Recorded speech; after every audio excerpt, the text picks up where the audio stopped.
Boy, I am Bernard, a big coach.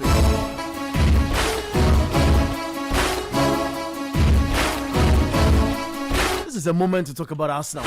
This is that moment.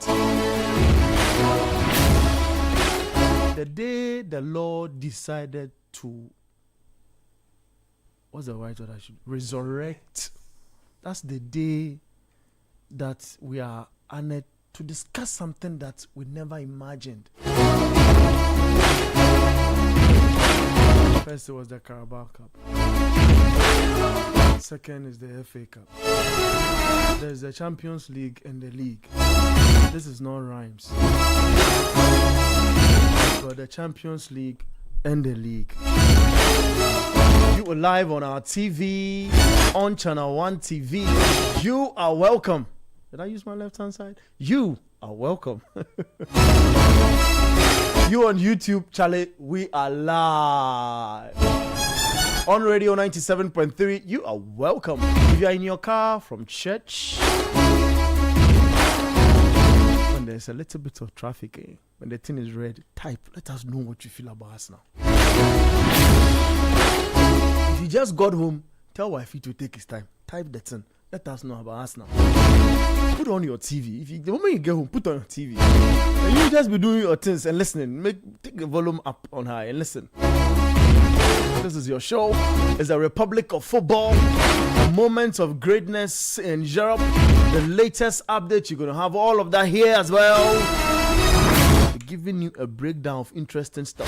We'll start from Arsenal. We'll talk about Ghanaian players and the possibility of the new technical team of the Black Stars possibly having options to select from. You didn't get that?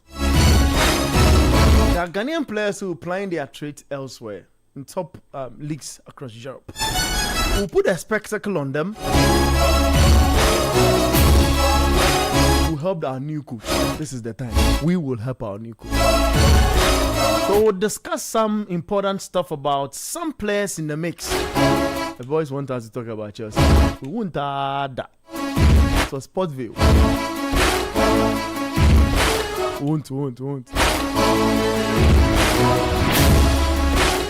So we'll do the Ghanaian players' argument to applying their trades elsewhere, their numbers and what it looks like for them, whether they have that ability to play for the Blacks, or if you want, whether they are, how do I better put it, they are of the right standard to get the Black Stars cut.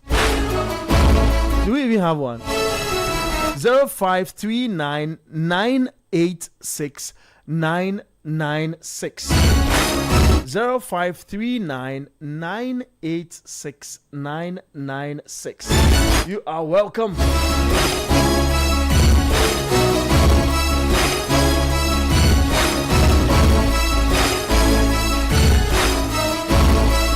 The boys are giving me names already. I love it. You are welcome. Great time to talk about a lot of sports and stuff. I'll start the show by giving you updates across Europe. I'll let you know who and who are playing. The people say the guys who played against Barcelona yesterday, the rest of they are scored. What they want to do is that they want to play Champions League and knock Barca out of the competition. Hey, I'm on for.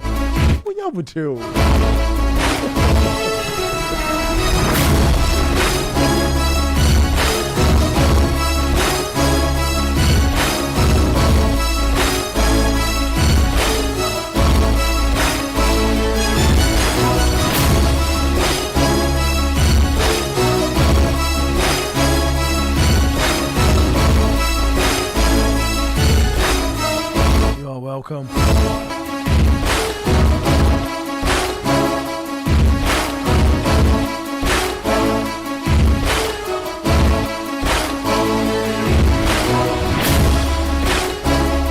I will not be doing this alone in studio. 0539 986 996. That's our WhatsApp line. Before we start the show,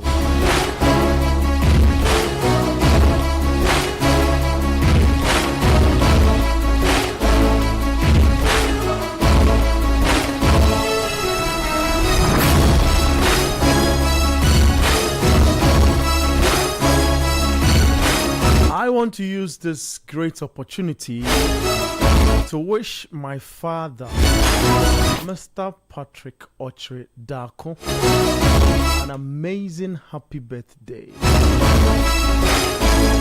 Thank you for raising me into the gentleman I am. I appreciate you. I love you. And God bless you. Mr. Patrick Ochre Dako. Happy birthday to you, Dad. I love you.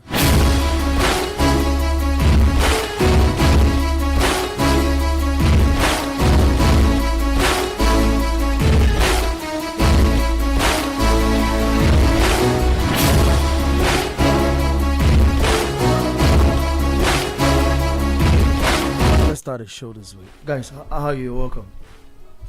Thank you. Good afternoon to you. Yeah. Good afternoon to everybody doing the listening. Happy Easter to everybody. Yeah, happy Easter. You know, happy Easter, happy Easter. Happy Easter. Charlie, let me run through what happened the latter part of last night. And let me zoom into today as well. It sets a good tone for an important argument. I love the way you guys are calm today. The guys on the WhatsApp, on YouTube are getting me confused a little. We'll talk about Arsenal. Hold on. So last night, Atletico Madrid played against Barcelona. Barcelona beat them by 2-1. There's a certain Marcus Rashford who scored in that game. And we'll look into that bit here as well. Because it has a thing it does on the table between Real Madrid and Barcelona in Spain. And I must also say that Barcelona were just too strong for Atletico Madrid. You check the XG in that game, you break down into what the stats are, and Barcelona dominated. It was 67-33 in terms of ball possession. I mean, Atletico Madrid had wanted to take their chances in the game, but it was a little difficult. The Barca strength, shocked them a little, if you ask me. Maybe that's how I'll put it, because they are in the battle for Champions League football. A win would have taken them to 60 points, would have given them a cool cushion above Villarreal, and that would have been important for them and their journey. Marcus Rashford scored. The question to the coach on Marcus Rashford's future and that 30 million euros, whether it's going to materialize, he answered in a very professional manner. Yeah, very, very professional manner. It was. And yesterday in the FA Cup, I just want us to take two games, because the guys were here yesterday. My superstar Gabi and his friends were here yesterday, talk about a lot of games, so we won't touch on that too much. We'll just put our focus on the last games that they didn't have the opportunity to talk about. Then we'll look into what we can talk about today. Southampton beat Arsenal shockingly by 2-1. Shockingly, again I say, shockingly by 2-1. Can I say Arsenal dominated the game? Yes, of course they did. But in these days, playing the ball around a lot really does not help in what you'd want to achieve. So if your focus as a football club is still to do a lot of possession on the ball, you'll be lacking behind, isn't it? You'll be behind. And it's as simple as such. In what we saw yesterday, what ensued yesterday. Strangely, Arsenal are out of the FA Cup. Is it even strange? I'm receiving your reaction to that.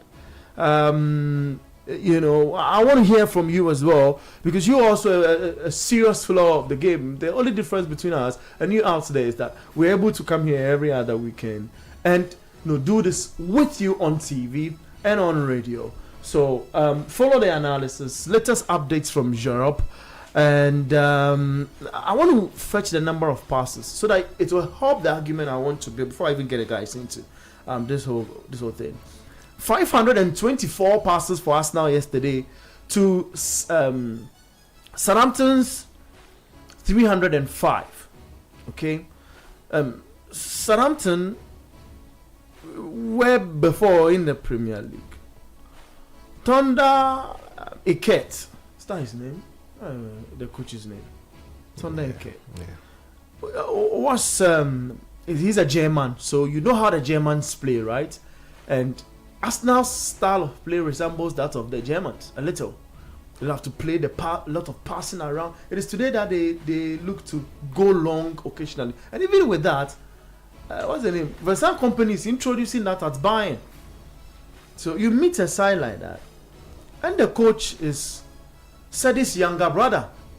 He's 33 years old. How did we get here? Welcome, Sadi. How are you? I'm fine, thank you. No, but Great. I mean, fine. It's fine. It's fine. It's fine. Come now, you're welcome. Thank you. So this younger brother is doing exploits. what is? How did we get here? But you see, you can't be lying to the people. No, I'm not lying to the people. How did we get here? The platform's too huge to No, tell you see, lies. you are giving So your. it is factual. You see, you are giving your trying to prelude to the whole. Absolutely. I'm trying to the whole have my say Arsenal first, yeah. argument. And how did I come in? Like how? Me? How? Why? Where? When? How? On the show, the people who listen to you, they tag you in the comments. Today I'm not in the comment. It is you. What's the address to the FC Porto? Yeah, and I have a comment to pass about some actions of certain players in the FC Porto Who team. played Lazio yesterday? I was watching again. I forgot to. Palmer. Palmer, that's Palmer. Yeah. Okay, fair. For the Porto players, they need to behave themselves. I want to deal with them later. Later. Yeah, because that was indiscipline at its. Highest apogee. Yeah, you don't do that to a fellow human being.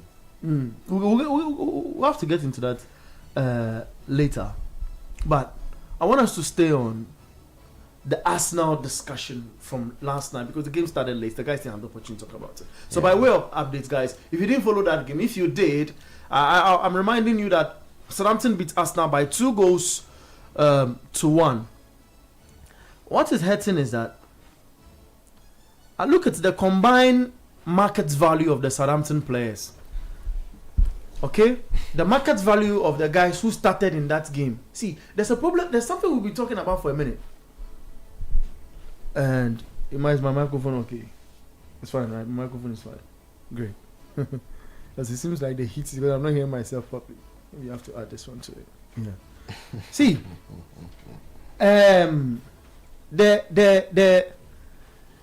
the market value of Southampton and its starting 11 in that game yesterday is 74.4 million euros. Okay. Arsenal's market value for those that started their game yesterday, I can't say was, is 384.1 million euros. You have something to say? No, but just come again. You said that of Southampton was 74.4 million euros. Yeah, the starting 11. Yeah. So just that of Odegaard is 71 million. Oh. Odegaard alone is 71. Yeah, Odegaard alone is 71 million. Gabriel, who came off in the 71st minute, is 70 million. Oh. Yeah. So when you when you make it like that, it will look a bit. Let us make it look like one player in the Arsenal team's market value is comparatively equal to the entire team that beat them. That is how painful it should be looking like. You see, but when you color it and you make it beautiful, big numbers, you know. I want to go into how much Thunder is earning. Oh, chairman, they beg. If I do that to me, okay. They beg. Okay. You see, because of the nature of the show, when we say certain things, we should put numbers to it. That's why sometimes I'm pushed to, want to do all of these things. Okay. Yeah, but I mean, for people not to think that we are picking on Arsenal, I won't mention the coach's salary, the annual salary for the coach. I'll try and stay away from that, and would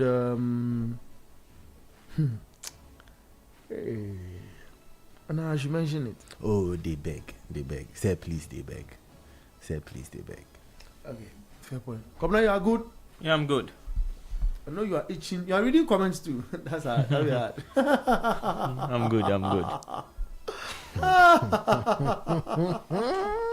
Today, that kind of argument was making me on our way to the office. You will shock. He's talking about priorities for clubs. You recall he's the guy that said, Arsenal, if they don't take care, they will lose all they will lose all the trophies in the competitions they are in. That weekend, a lot was said, though, and we are being vindicated. He said it that way, and then people Let came me start from off with you. Let's start the argument from there. Yesterday, what happened? We people have called. I've listened to the Arsenal fan base. The words they pronounce, I can't put on this radio. See when somebody is angry and has certain things to say, sometimes because he doesn't have the luxury of thinking through a lot of things, he's forced to put a lot of words out which are hurting. Let's start from Arsenal. But pardon me, I feel I need to let people know what's happening today. Then we'll come back to the Arsenal discussion. Okay. Yeah. Just hold on a second. I was just carried away listening to the Arsenal argument. In La Liga today, Getafe 2, Athletic Club 0. The game is over, so Getafe won that game. As we speak, Valencia is playing Celta Vigo. We've got that game on screens, and a bit of what's happening in Italy we'll tell you about later. So, Valencia 0, Celta Vigo 0. It's just 3 minutes into that game. Real Oviedo will be taking on Sabea later on at 4:30. Deportivo Alaves will be taking on Osasuna at 7 p.m. in La Liga. In the German Bundesliga, Union Berlin 0, St. Pauli 1. It's halftime in that game. Eintracht Frankfurt will be taking on FC Cologne later in the afternoon at 3:30. We'll be here for analysis into that game as well. Then in Italian Serie A, Cremonese are playing Bologna. Bologna leading by 2 goals to 0. We have that game on screen here in studio, so we'll be reacting to what's been happening in the game. Yes, I saw something in the Lazio Parma game that we'll talk about most, the fans. So today we'll talk about fandom in Italian football as well, and what the problems are. I mean, it's going to be a nice time to be with us on this show today. The Spezia versus Torino as well, which will be happening later at 4 p.m. Inter versus AS Roma is at 8. I beg your pardon. It's at 6:45. Then in the Liga in France, there's Angers who are playing Lyon now. Angers Lyon is 0-0, 66 minutes into that game. Le Havre up against Auxerre is at 3:15. At the same time, Lyon will be playing Paris FC. And Metz will be playing Nantes at the same time as well. AS Monaco will be playing Marseille later at 6:45 in the French Ligue 1. In the FA Cup quarterfinals, is West Ham United versus Leeds United. Game is at 3:30. We'll be painting the picture in that game also for you here in studio. There's a lot to talk about here in the studio. We're telling you about your Black Stars players who've been playing their trade elsewhere as well in Europe this weekend, how their performances are. The FSL should wait for what 2 weeks to name a coach. We'll be hoping to have the name of the coach, and we'll see who is likely to fit into our squad. The coach only have 2 friendlies to prepare the team for the World Cup, and that's it. So we need the top coach. There's no argument. We need the top coach. This one, that language that they've been using, Matramakwe stuff, you should stop. Don't come and mention any language thing to us. Get us a one-time good coach. That's all. The FA people, they are my friends. They are my friends. I have friends from the Black Stars technical team up onto the FA top hierarchy. Executive council members, FA president, and all of that.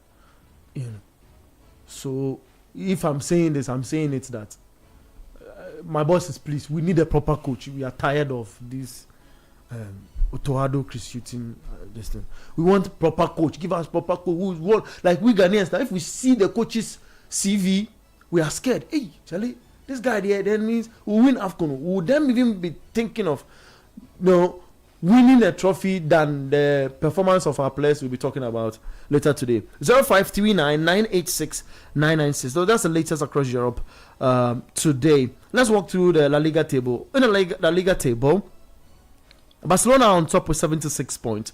Real Madrid are second on 67. 69, I beg your pardon. Real Madrid are second with 69 points. Villarreal are third with 58 points. Atletico Madrid are fourth now with 57 points. Real Betis are fifth with 45 points. Celta Vigo are sixth with 42 points. There's Real Sociedad with seventh with 41 points. Getafe are eighth with 41 points. Espanyol are ninth with 38 points. Athletic Club are 10th with 38 points. Osasuna are 7th with 35 points. Valencia are 12th with 36 points. Rayo Vallecano, 35 points, they are 13th. Girona are 14th with 34 points. Then there is Deportivo Alaves, who are 15th with 31 points. Sabella are 16th with 31 points. Mallorca are 17th with 31 points. Elche, Levante, Real Oviedo, 29, 26, and 21 points, respectively. So that's how the La Liga is looking like. I mentioned we'll talk about Barcelona. I've not forgotten that. In the German Bundesliga, Bayern are on top, dominating the league season in, season out. Just leave it one season for other guys to come and control. Then they are back in their shoes. 73 points out of 28 games. Borussia Dortmund are second with 64 points. They nowadays have an academy in Ghana. RB Leipzig are third with 53 points. Stuttgart are fourth with 53 points. Then there's Hoffenheim, who are 50 points. They are fifth. Bayern Leverkusen are sixth with 49 points. Eintracht Frankfurt are seventh with 38 points. Freiburg are eighth with 37 points. Mainz 05 are ninth with 33 points. Augsburg are 10th with 32 points. There's Hamburger, who are 11th with 31 points. There's Union Berlin, who are 12th with 31 points. Borussia Mönchengladbach are 13th with 30 points. Werder Bremen are 14th with 28 points. St. Pauli are 15th with 27 points. Cologne are 16th. Augsburg are 17th. And Heidenheim are 18th with 26, 21, and 16 points, respectively. Well, in Italian Serie A, Inter are on top of the league with 69 points. AC Milan are second with 63 points. Napoli are third with 62 points. Como are fourth with 57 points. Juventus are fifth with 54 points. AS Roma are sixth with 54 points. Atalanta are seventh with 50 points. Bologna are eighth with 45 points. Lazio are ninth with 44 points. Bologna record, they are in a game today and they are winning. Should they lose or should they get to a draw, the game changes and the numbers in as well. And the position. Sassuolo are 10th with 42 points.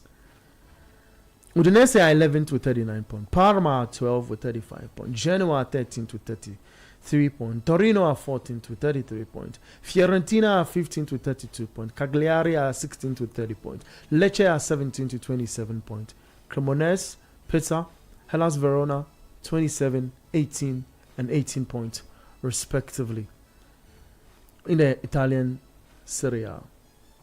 In the French Ligue 1, Paris Saint-Germain have 63 points. They're on top of the list. Lens, surprisingly, are second with 59 points. Lille are third with 50 points. Marseille are fourth with 59 points. Lyon are playing now. They are fifth with 48 points. The results could change depending on the game.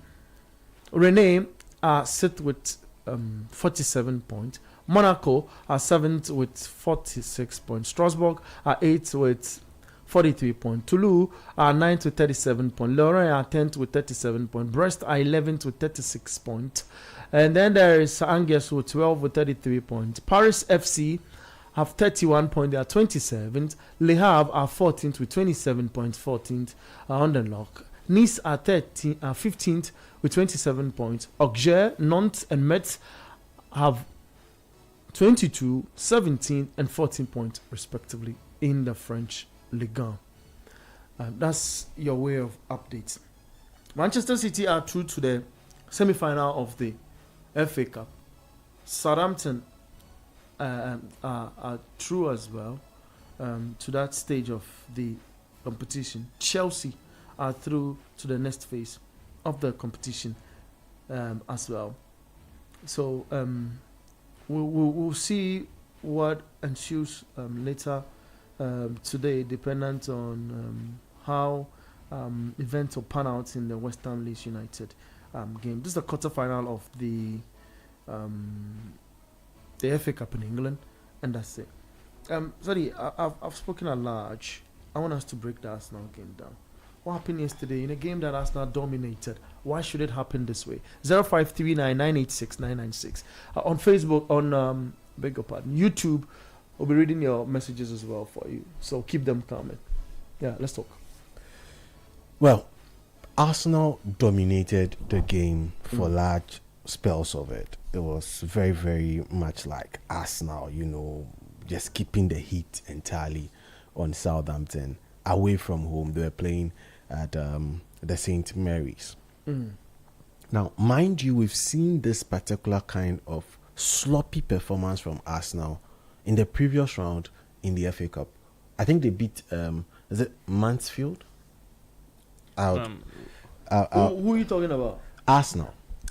Okay, so you want us to go into round of 16, right? Yes. Okay, so round of 16, Arsenal beats Mansfield by 2-1. Exactly. In that game, it was something similar that they put up.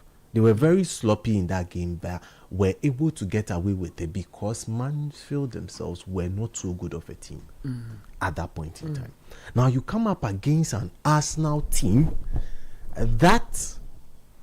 or you come up against a Southampton team, rather, that was on a 15-game unbeaten streak. They were 15 games unbeaten. The same number of games that Liverpool have lost this season in all competitions. Oh, Charlie, but why would you rake Liverpool into this? I am making a comparative analysis. That's fine. Thank you for understanding. So then it means that this Southampton team were onto something. Now, Arsenal, despite dominating the game, were doing one thing. What were they doing? Giving away balls as if they were Easter bunnies dashing Easter presents. Hey, it's my guy. No, look. Yeah. The kind of defensive errors that they were making, they got punished for it. The kind of defensive errors they were making, they got punished for it. You see a captain of Arsenal doing what? A back kick, and then it is going into the opponent's field and allowing the opponent to run at you. The start of the game gave Arsenal the signals that they failed to look at and also mitigate. Do you know that in the starting 3 minutes of the game, or between the first, the kickoff and 5 minutes of the game, Southampton had almost 3 counter-attacks and they ran at Arsenal's defense.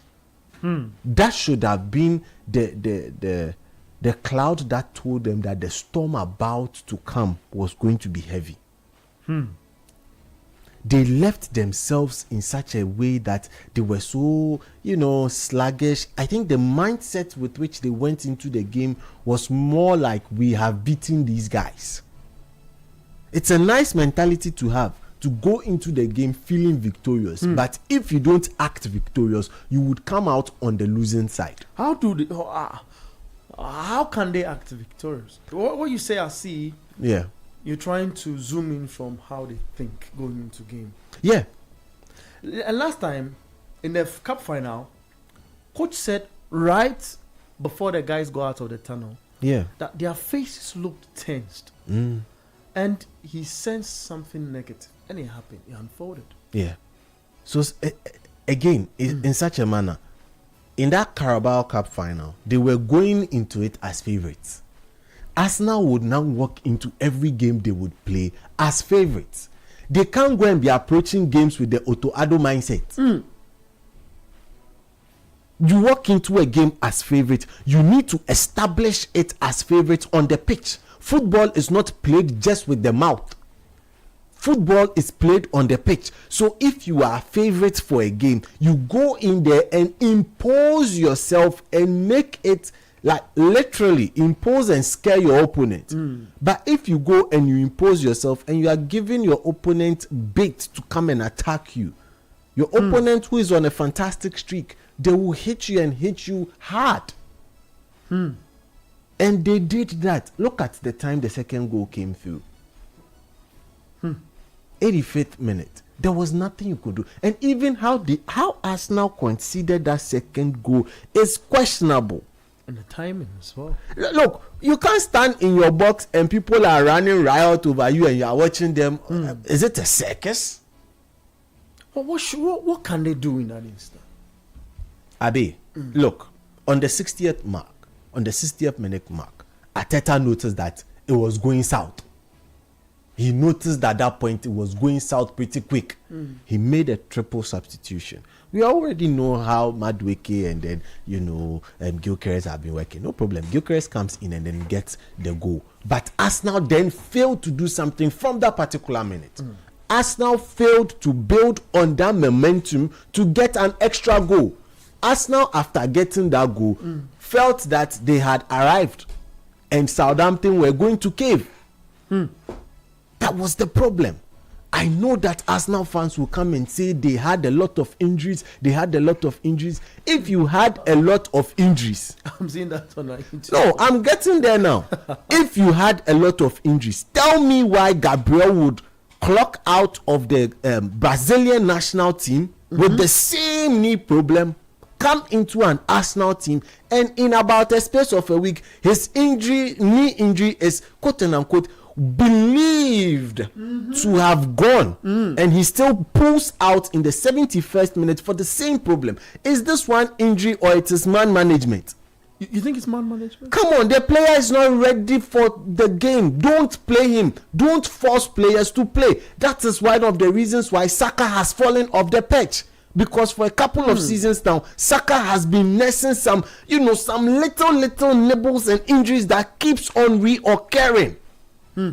They have never allowed the guy to heal fully, and I say it on authority. Arsenal have never allowed Saka to fully recover from his previous injuries some 2 or 3 seasons ago. It's clear. It's clear when you watch them play. I mean, honestly, you look at you look at Saka and you realize he's not the Saka we knew 2 seasons ago. No. And now it's same applying to the man Odegaard. Yesterday was the first time in 6 weeks Odegaard is playing football. You will not believe it. 6 weeks. Arsenal is not being able to manage its injury problems. They are not handling it properly. And at this point in time, I think Arteta would now start seeing the importance of players like Ethan Nwaneri. The importance of giving confidence to players like Miles Lewis-Kelly. Because yesterday he was also shambolic. And today, the same team that brought in Calafiori. Not Calafiori. Down. Max. Yeah. Max Down, right? That's his name. Max Down. Yeah. So they bring in this chap. He runs from the center line and scores. Is he? You don't think against a side like Southampton, who, when I check their average age, into last night's game, in the FA Cup, they are clocking at around 25.0. Yeah. Southampton. If you have an 18-year-old who've been excellent, don't you think risking him in a game of this sort can produce that deserving result? Looking at the back end of what he did in that game. I've forgotten the game, but it was against a big club. Yeah, that's the EPL. That's the EPL. So if he's able to produce magic in the EPL, this is against Southampton, who are in the Championship. Yeah, but I just love where you're coming from. He played the full 90 minutes in that game, but he could not actually affect anything with regards to how things turned up. No, you talk about Matt. We don't even bring this argument. No, I'm talking about Max. Yeah, Max. He played 90 minutes, and there was nothing. He was actually I agree. One of their best players on the day. So what I'm saying is, wow. Yeah, he was one of the best players of Arsenal on the day. It's difficult to tell because of how blistering he was in the other game, and you compare that performance to this game. You talk about man management. That's why I'm saying that. Yeah. Why don't you unleash a chap of his caliber in a game like this by mapping up the same approach or strategy that got the cameras on him in that game? I'm aware he's part of the 90, but you speak about man management. Yeah. You mentioned two items actually. The bit of the medical history of players in this football club. Yeah. And why the coach is dependent on players and not allow. I'll come back to you. Now, I like the argument, but now we need our guys who are doing the listening to be able to understand the breakdown better. Then you talk about man management.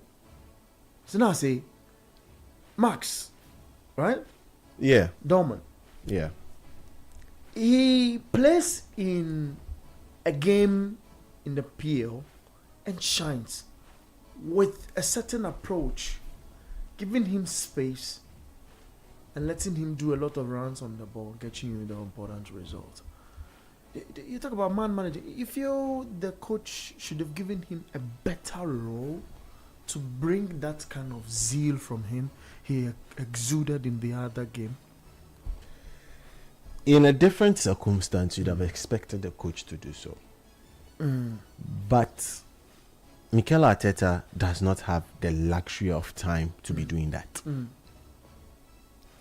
So, from that school of thought, I would say that Arteta is in a difficult place to find the right balance between giving his new talents time to grow and actually get more confidence in the game.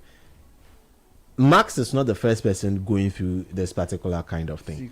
We've seen it happen to even Miles Lewis-Kelly himself. We've seen it happen to Ethan Iwanieri. It's like for the past 4 to 5 seasons, each and every season, Arsenal give us a new gem, but in the next season, find a way to make the gem look like an ordinary stone. But this might just not be that stone, but it's a stone that's helping St. Pauli, giving them a bit of strength in this game.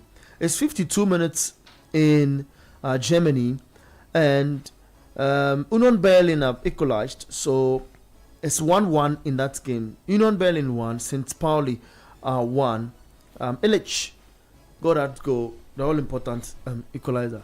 You might want to be sorry, to be, but that particular league, I'm sure later I would like to talk about Wolfsburg, how bad they've been this season. Charlie. Because they produced some big players previously. I remember when they used to Union play. Berlin. No, Wolfsburg. Okay. Yeah, they are now. In that league. They are now 17th on the league. Since the year I'll turned, give you- they've been bad. Actually. Okay. Since the year turned, they've been very bad. I'll give you an opportunity to talk about that. In Spain, it's Valencia 1, Celta Vigo 0. So that's the latest from there. Still Bologna to Cremonese 0. And still Angers in the French Ligue 1 0. Lyon 0. That game in the FA Cup will start at 3:30 between West Ham United and Leeds United. Sadi. Yeah. So for me, look, Arsenal always give us gems, but find a way to turn the gems into stones the next season. And it's becoming. What you mean to say is that gems don't germinate. Yeah. So okay, let's take it this way. They are not allowing they are not allowing their gemstones to shine. They are allowing their gemstones to become dim and blunt.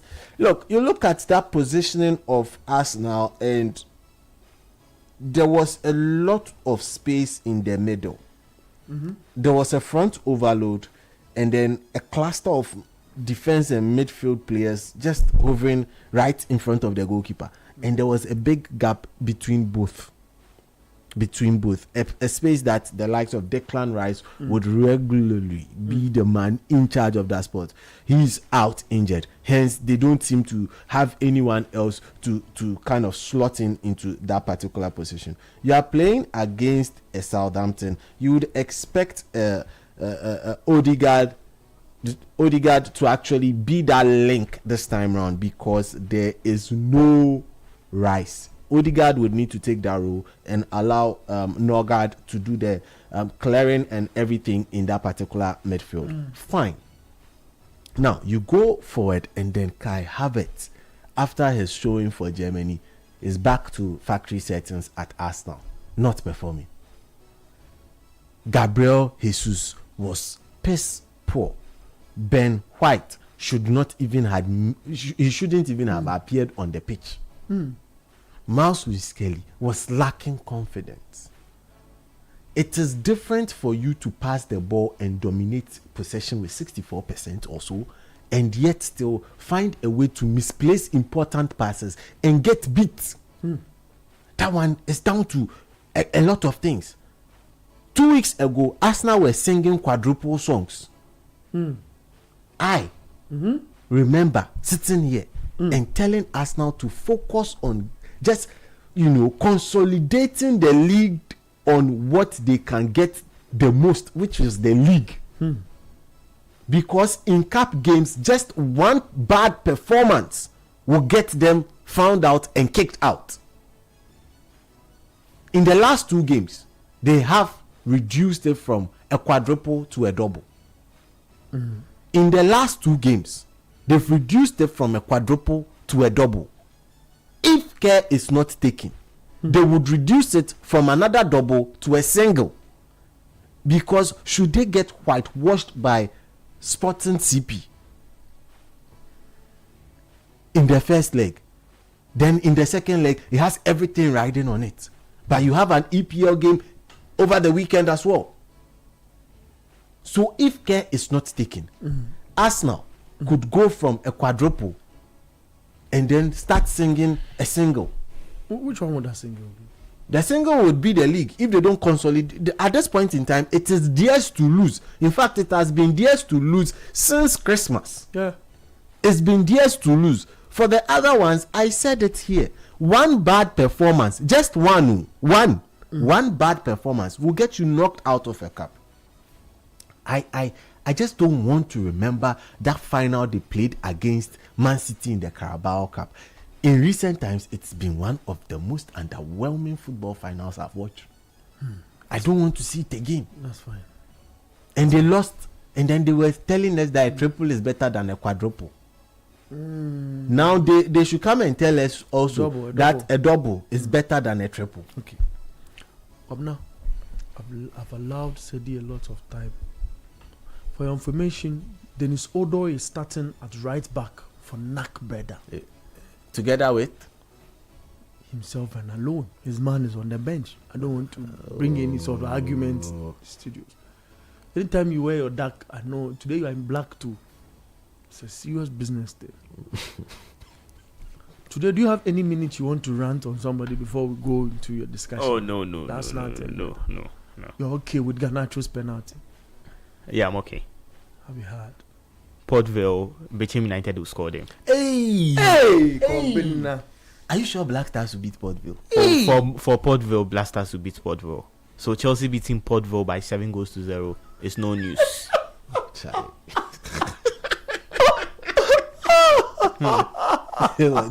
no news. 7-0 is no news. Bechem United has Asante Kotoko Midiama will beat Portville. Mediama, dear, we understand. We understand. But Bechem United will score Portville. at way. Oh, At yeah, where? in England. So,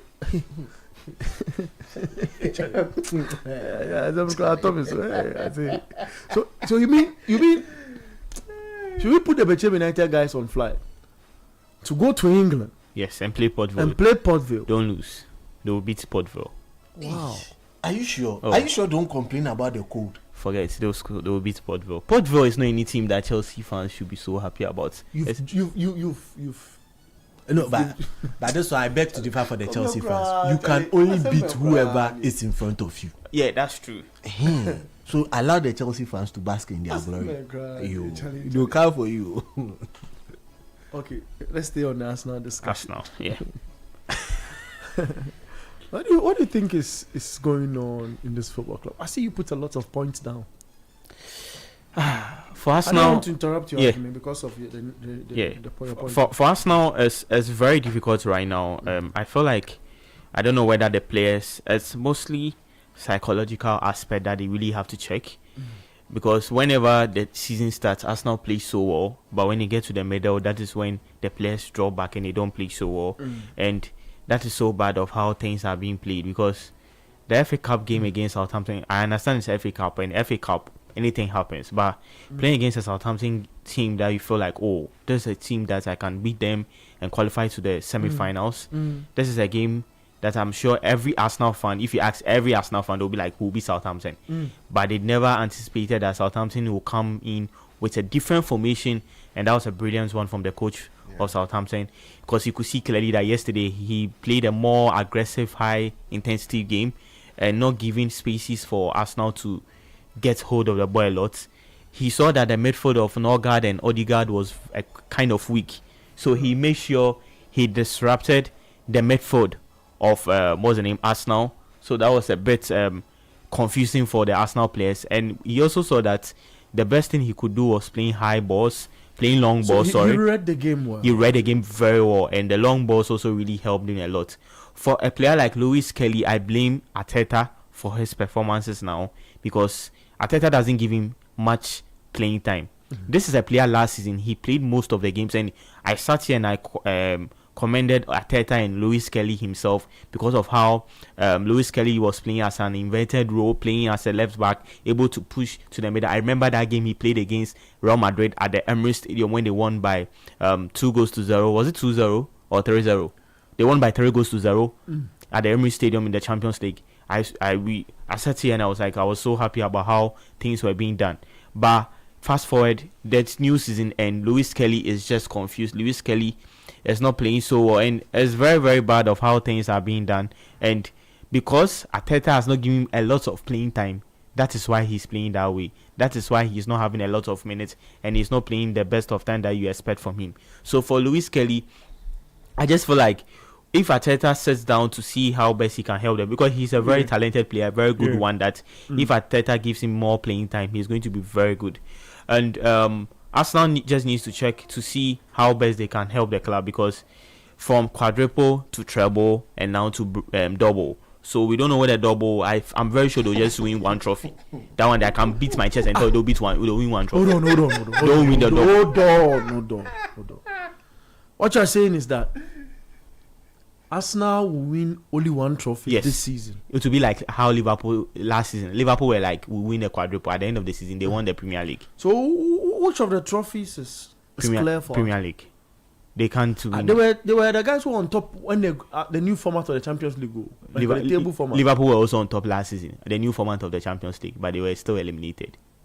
Wow. So they can still be eliminated. The league is what is very clear. I don't understand. The league is very clear because the point difference is 9. Although they've played one game ahead. If what's the name, City is to win, they are outstanding. It will be 6. If City is even to beat Arsenal, you are saying Sporting CP will beat Arsenal on Tuesday. No, I'm not saying Sporting CP. They can qualify from that stage. After that stage, they are meeting Barcelona or Atletico Madrid, and that's where their last stop will be. So I'm not surprised, but one interest.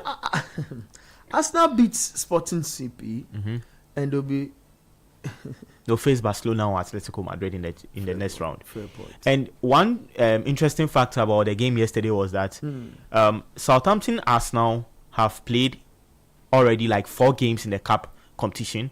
So before this game, they've played 3 games in the cup competition: 2016 EFL Cup, 2017 FA Cup, and 2021 FA Cup. 2016 in the EFL Cup, Southampton eliminated Arsenal in the round of 16. Yeah. Then also 2017, Arsenal beat Southampton at the St. Mary's Park Stadium by 5-0. And in 2021, Southampton eliminated Arsenal in the FA Cup. So you saw this coming. So it's something that Southampton really disturbs them. And looking at how Southampton have been playing so well for the past 13 games, they've not lost any game, and now they are 6th or 7th they are 7th in the championship. They are just 1 point of playing the playoffs. So if they are to just perform very well and playing some good performance, they can just eliminate or just play better or be ahead of Wrexham or Hull City and play in the playoffs. So for Southampton, how they are playing this season is very good from them, and Arsenal just need to sit back to see how best they will be able to do things, because with how Arteta is moving, he's moving like Otuado. Hey, come on, Marvel. Let me go and read messages. You said the way Arteta is moving now, he's moving like Otuado. How does Otuado move? Otuado wasn't a good coach, so that's the same.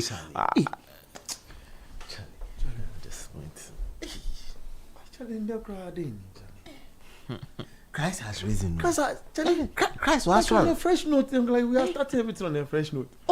You see, Arteta. Looking at how he's doing things, he's like moving like Arteta, Otuado way.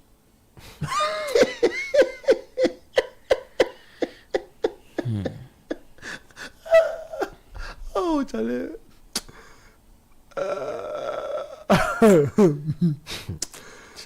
Charlie, let me read messages. Your microphones are off. And if I don't control this, people will think we're against. Hey, Arteta moves like Otuado. Charlie.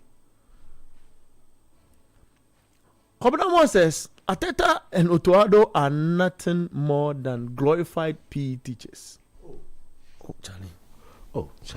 See, Otuado is in Germany, on Easter holidays. Why? Mary says, Lewis Kelly too nowadays, he the flop. The woman vexed, they speak PG. These are posts from our YouTube stream. He said, then Sweet Kwame says, then overhype him. Ray Brent comes in and says, scoring against Everton doesn't mean in the 90 minutes. Scoring against Everton in the 90 minutes doesn't mean you automatically score in the game against Southampton. Kwame's again out of that. They didn't let Lewis Skelly and Nwaneri self grow.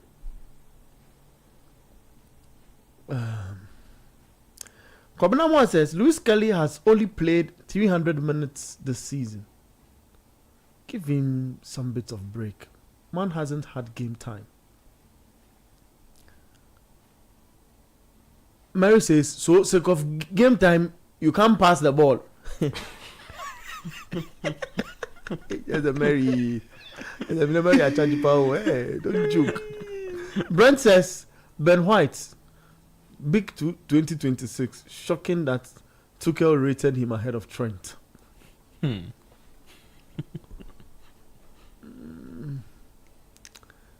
Dorman was overhyped to play for for England at the World Cup. Osman Yusuf says, I said it earlier that until Arsenal sign Declan Beans, they can't win a trophy. So that to be rice and beans. But the guy is Declan Rice. Why is this guy? Why is this guy like this? So it will be Arsenal watching rice and beans. Arteta, like Otuado, is a borderline criminal. Oh, Charlie. Stop that. Mary says Arsenal defense was poor on that day. So are you guys aware that we had 3 Covenants in there? Not the Covenant in studio though. The Covenant on YouTube says you guys are aware we had 3 times as many shots as Southampton, right? Please, what was the scoreline? No, like you see, this is where I would like to say happy Easter to Shining Brother too. He will tell you that he doesn't like statistics. He likes, let us watch the ball with our eye. That's the thing. Yeah. You know who I'm talking about, right? Shining Brother 2? Yeah. He says what? He says Brother 1 or Brother 2? No. Brother 2. Yeah, Brother 2 don't like stats. Brother 2 doesn't like stats. Let's watch the game. Let us watch the game. But Yeah. at the end of the game, come and break it down. is it the more shots that is taking you through to the next round, or it is the scoreline efficiency that is taking you to the next round? Good things. Okay, let me do messages on YouTube as well. Brent says Ray says he hates Arteta, but the level of disrespect will not be tolerated. 0539 986 996 0539 986 996. I would defend my Arsenal like the same way Sam George and Stephen Amwa plays defense in their government. Kobina Amwa. I say me feel pona. Oh, Charlie. Charlie. Charlie. That's fine. That's fine. Let's get into some messages on our WhatsApp. Straight on our WhatsApp line 0539 986 996. This reads: Arsenal won't do it before they speak. They speak before it could be done.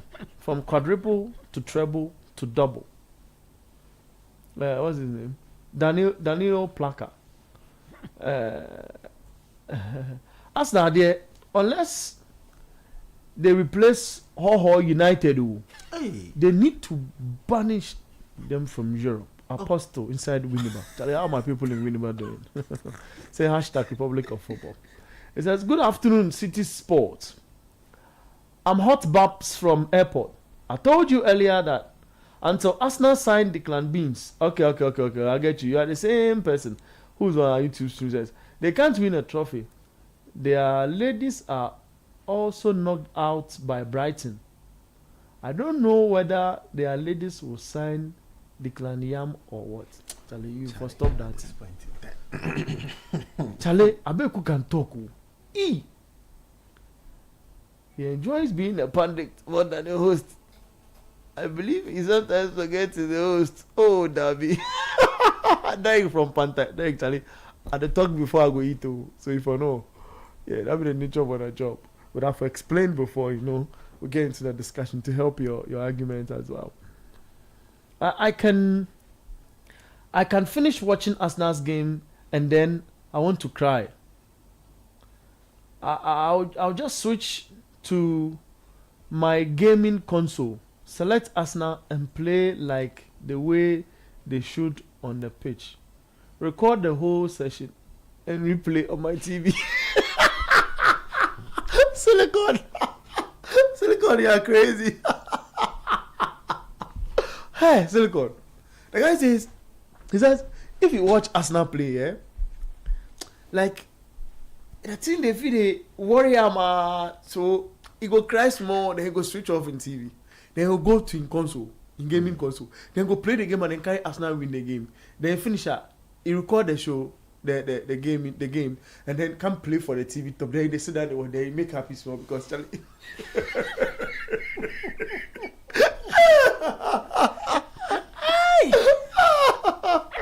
Let's read more messages on the WhatsApp console. We need to go for a break, but let me take this last message. Good afternoon. Wow, look at the name Norgard and Odegaard. How can they play together? Ateta must be Charlie, little baby. What is this? No. Charlie, it's okay. Let's go for a break. This is the Republic of Football. We are live on your radio, 97.3 CTFM, and we'll be back to talk more here. There are more messages coming in, but let's go for a break. When we return back in studio.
the Republic of Football on your TV, on radio 97.3, on YouTube as well. You follow the stream and join us with all the latest update. Let me walk you through first off what's been happening across. Then we have the opportunity to delve or dive, if you want, into the matter we want to talk about. Ghanaian players apply their traits and what the possibilities will be like for new Black Stars should the coach decide to want to take players who are hungry to want to break a certain jinx to the 2026 Mundial in USA, Mexico and Canada.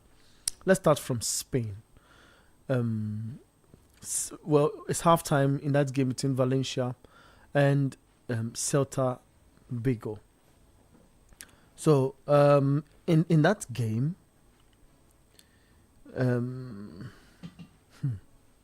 it's strange. Joseph Edu started the game. He plays for the Black Stars of Ghana. The guy say I talk a lot, so I want to calm down. He's playing the back three system. I guess that's what Otuado was mimicking. And I wanted to mimic with his players when he gave them an opportunity to come into the Black Stars for that friendly against Austria and Germany. It's 1-0 in favor of Valencia, so against Joseph Edu's team. Joseph Edu himself.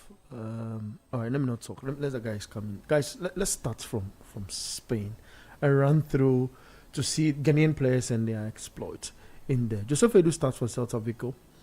And maybe you guys can permit me to look into some few stats, right? The number of matches he's played this season. I mean, top of I team rank and all of them details. And comps wrap as in competition. Of course, he's a defender. He's playing as the. So in the 3-back system, it's like he's the pivot. He's the guy in the middle of the three. You know, so like when everyone goes, they leave him, and then a midfielder drops deep to join him to become like a back two. So on the offensive, they withdraw like they're a back three, a back four-ish, five, sort of a back five, sort of, you know, because the two would join them in that space.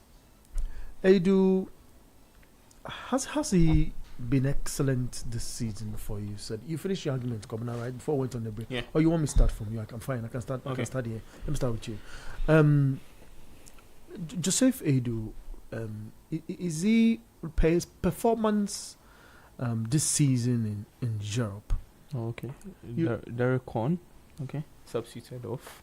We'll get into Germany. We'll get to Germany. We'll get to talk about Derek Korn as well.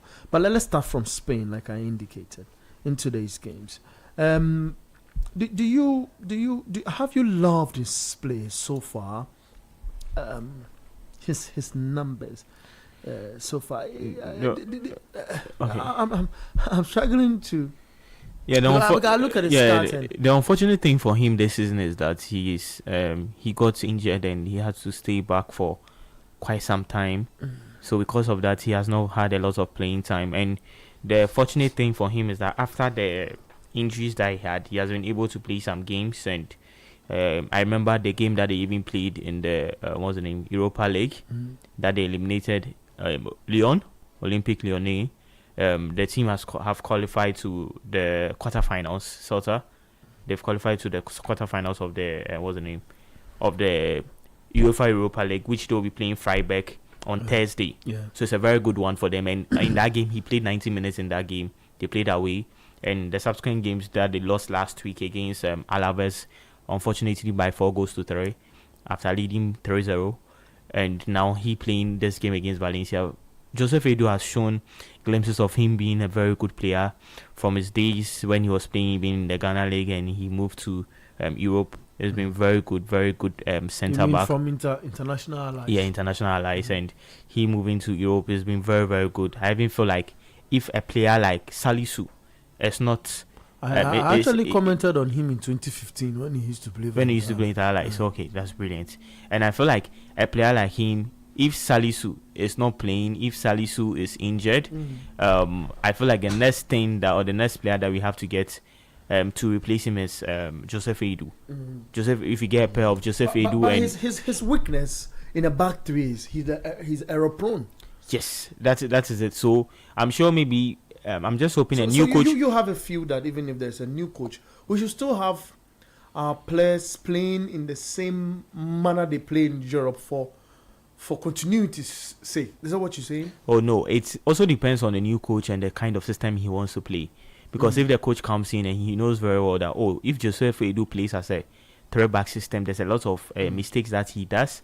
Okay, then I prefer he will play a back four. I'll put Joseph Edu and Jiku in a centre-back position. I'm sure that is really going to help a lot. So I feel like with Joseph Edu, he's just left with some few things he just needs to add to his game. He's a very, very fantastic centre-back that we need to really applaud him for that. The injuries weren't like something, as I said, it was just unfortunate that the injuries came in. But with the subsequent games that he has been getting now, I'm sure he's really going to improve. I want him to be in the World Cup squad because he's a very, very good player that I feel like if Salisu is no more, is injured, this is a player that can replace Salisu and play better over there. So you just need to check on how best he can improve. This is 97.3 City FM. We're talking about Edu now. It's in that game against Valencia. They are losing by a goal to 0. But he started the game. He's still in the game. You look at his ratings at the back. In this game in particular, he's been excellent. Like Kobna builds the argument that it's a gradual growth for him this season. Even though he's 30 years, he's coming back from the back of an injury. And he's been excellent. Especially, he loves to move close to the center. In this game we're watching, he moves close to the center area because he's the pivot when the team is on the offensive and try and do some bit of distribution in there. So his contribution, his recovery in this game actually is just one. And he's intercepted twice. In this game, it's only half time, so the stats would increase. So that's for the Celta Vigo game, Valencia game, which is at half time. Do you have anything you want to talk about in relation to Joseph before we move on? I feel the injury has done him a lot of harm, and if you look at the numbers do not favor him going to the World Cup. But you may want to look beyond the numbers and bring in experience, and then maybe you may want to get him into the World Cup. Number one, I don't know which coach would come into the Black Stars, and I don't know whether the coach will go for a back three system. Whether a back three, a back four, he can play as a centre back. Number two, this whole season, he has played only one Europa League game. Is that worrying? 2 Copa del Rey games. 6 league games. Put together less than 10 games. And that qualifies you to play for the Black Stars? That is why I'm saying if you look at the numbers, you say no. Okay. But if you look at what he has done in the past and you want some experience, then you might say yes. He's around the same age. I can't believe I'm about to say this, but he's around the same age with Lucasen. I'm not comparing the players, so I am comparing their ages here. And Lucasen has been playing week in, week out. I want you to land on where you want to take this argument. Yeah. I'm not comparing the players. I'm comparing their ages. You understand? Edu is playing in a much higher league and meeting better opponents than Lucasen. Yeah, Paphos. But Paphos also is playing in a higher European competition than Edu. That is where it becomes difficult. But Paphos has been eliminated. Wonderful. So then someone would say, if you are able to take Lucasen and call him up, why not call up Edu? You see where I am heading to? Edu can replace Ajiti. Oh, please continue. Please continue. Please continue. Come now. Oh, please continue. Ajete. Oh, it's okay. It's okay. It's okay. It's okay. Ajete, Oh, I beg you. I beg Ajete you. is Oh, doing please, I beg you. volleyball, I beg you. expect things. Hey, you see. But come on, you want us to get into the performance of? It's okay, it's okay. We are talking now about. It's okay. Why has Ajete not? Relax. We are talking about Joseph A. No, but I just want. Let's stay with Joseph A. Okay. And then try and grow the argument so that listeners don't get. I know when it comes to Ghana, there are issues of, No, not Yaudio. It's simple, like very simple, basic things. Okay. How does a defender see a ball in flight? Instead of facing the ball and backpedaling, you turn your back to the ball and you are catching the ball in front. That's Joseph Edu. That is no. No. That's not Joseph Edu. Yeah, That's surprised. Ajete. That's playing But volleyball. We are not Joseph talking Edu. about. We are talking about we are not Joseph talking Edu. about- Why are you going back plenty? The thing we are building the argument. Let's from get to Edu. game to game. Let's get to Edu. We should move on. No, let's take on Edu. No, because So with Edu, for instance, just one more point. This entire season, in games he has played, he has helped his team to keep only one clean sheet out of all the games he has played. That's the 9 games. He has helped his team to keep one clean sheet. And for a defender, it's quite important to look at some of those numbers. He's one defender that likes to actually also push forward a bit and involve himself higher up in the scheme of things when it comes to playing in defense. For me, yeah. you want experience going into the World Cup, you can look at him. Okay. But despite the fact he has not played a lot of games, Yeah. I'll still pick him over Lucasen. No, I'll pick him over Jonas Ajeti. Why are you? No. I'm looking at that position. Where is Lucasen's position? I've said- Jonas Ajete would approach Jonas Ajete in a different way. We will replace him with a different player. But Lucasen, me, I'm replacing Lucasen with Joseph Edu. You hold on. Because even arguments where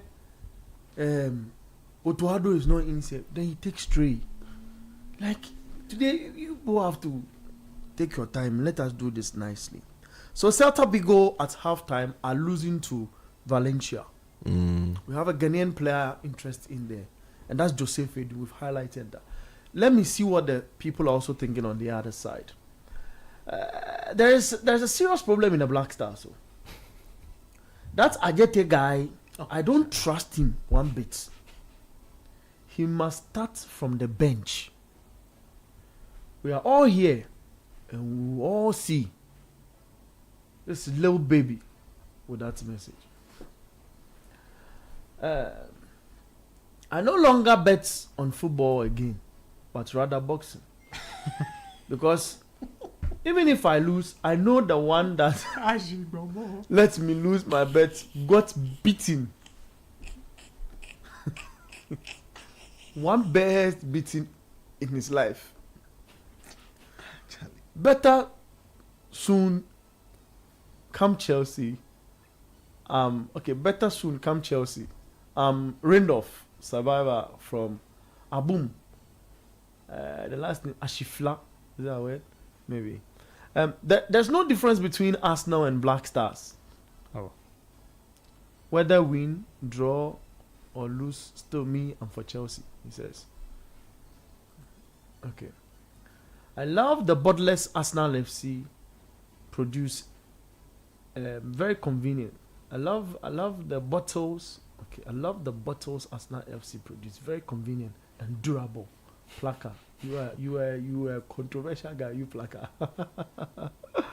Now Arsenal gets Norgard and Odegaard, but still they lose guard.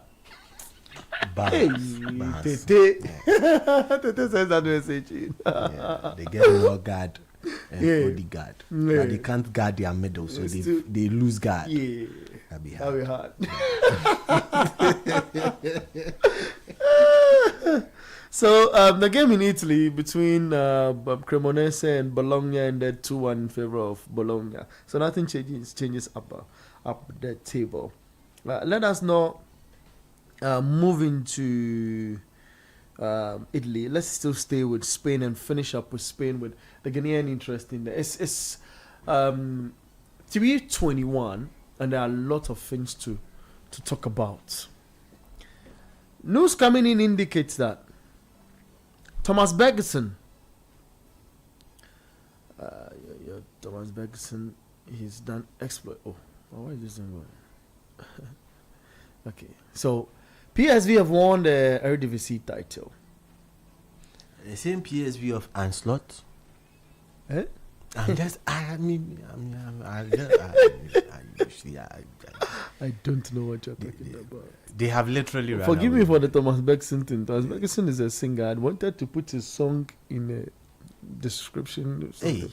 Hey, now you're getting lyrical. Yeah. I mean, the guys, they won't bring that thing on. So you two get lyrical. Yeah, I want to move into that space, but So you become a sports rapper. okay. So PSV have officially won the Eredivisie, and their coach is Peter Bosch. Congratulations to him. He's won 3 times Eredivisie titles and two times Dutch Super League titles with PSV. And they've dominated the Dutch league this season with a 17-point lead. They've now won the Eredivisie 3 seasons in a row. So that's the latest from Ajax have been sleeping Yeah. more than 3 seasons in a row. Yeah, that's by way of update, because of the nature of this show. When the updates come, we just throw it in. Okay, so kindly understand. Let's move to. We'll come back to Spain. We've not moved from Spain yet because there's another game coming up that we've got Ghanaian interest in there. Kosisibo will be playing. We'll look at Kosisibo's numbers as well and why he performs for the club side and seems to struggle for. Inaki Williams played today. Inaki Williams played today. Yeah, against Getafe and lost 2-0.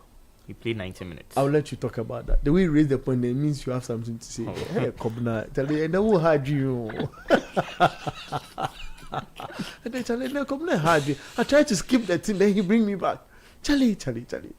In France, Le Havre started their game against Auxerre. 9 minutes into the game, 0-0. Lorient versus Paris FC is 0-0. 6 minutes into that. Metz versus Nantes is 6 minutes. They've played 9 minutes into the game.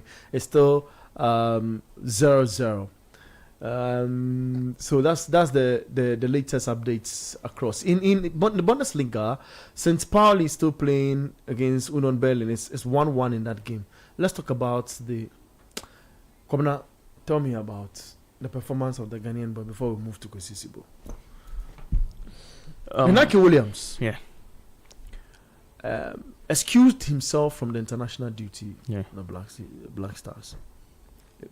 Against Austria and Germany. His numbers has it been excellent enough, but he's looking at that opportunity. Do you think from his demeanor he just wants to be at the World Cup and nothing else, and because that is going to increase his market value, and just want to avoid the noise around Otoado, previously the Blasters coach, and the noise around the team when he plays anytime for the national side? You can just oppose that with his numbers. Yeah. I'll be glad.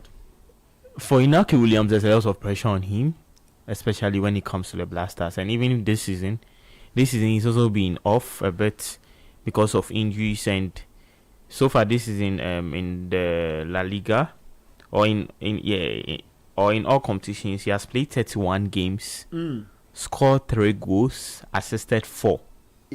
Striker.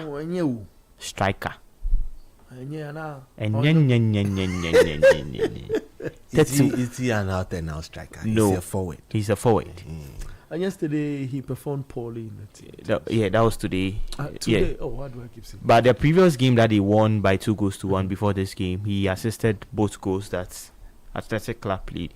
I feel like, so you see, with footballers, there's only few players that come back from injury and they perform very well.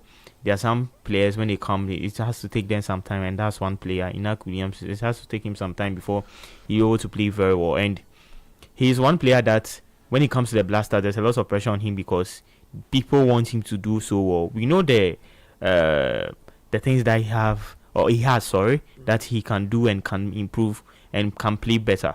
So I feel like when Yesterday, out of 25 passes, 16 were accurate. yes. So that's about 64% if you want to. Oh rate no, it. but do you know passes? I can just be close to Sedi and just give pa 5 yards. 5 yards and it to be accurate passes. You have to stop that. Thing. Oh no, it's the truth. Accurate passes. I can just be closer to you. If he came into the studio alone, I'd have questioned where did he go to before coming here. But I came into the studio with him. Thank God I am out of this one. But he gave 5 passes. In his own half accurately. And in the opposition half, out of 20 passes, because you say you can be close and be passing each other and all of that. In the opposition half, he had 20 opportunities to give a pass. He gave 11 accurate, so just 9, and that's also about 55% if you rate it. I don't think it's bad, is it? It's not bad, but I just feel like the team has it so. So let me. For Atletico Club this season, they've not performed so well. There's been on and off. I don't know whether qualifying for the Champions League last season was also one key thing that didn't really help them this season in the league.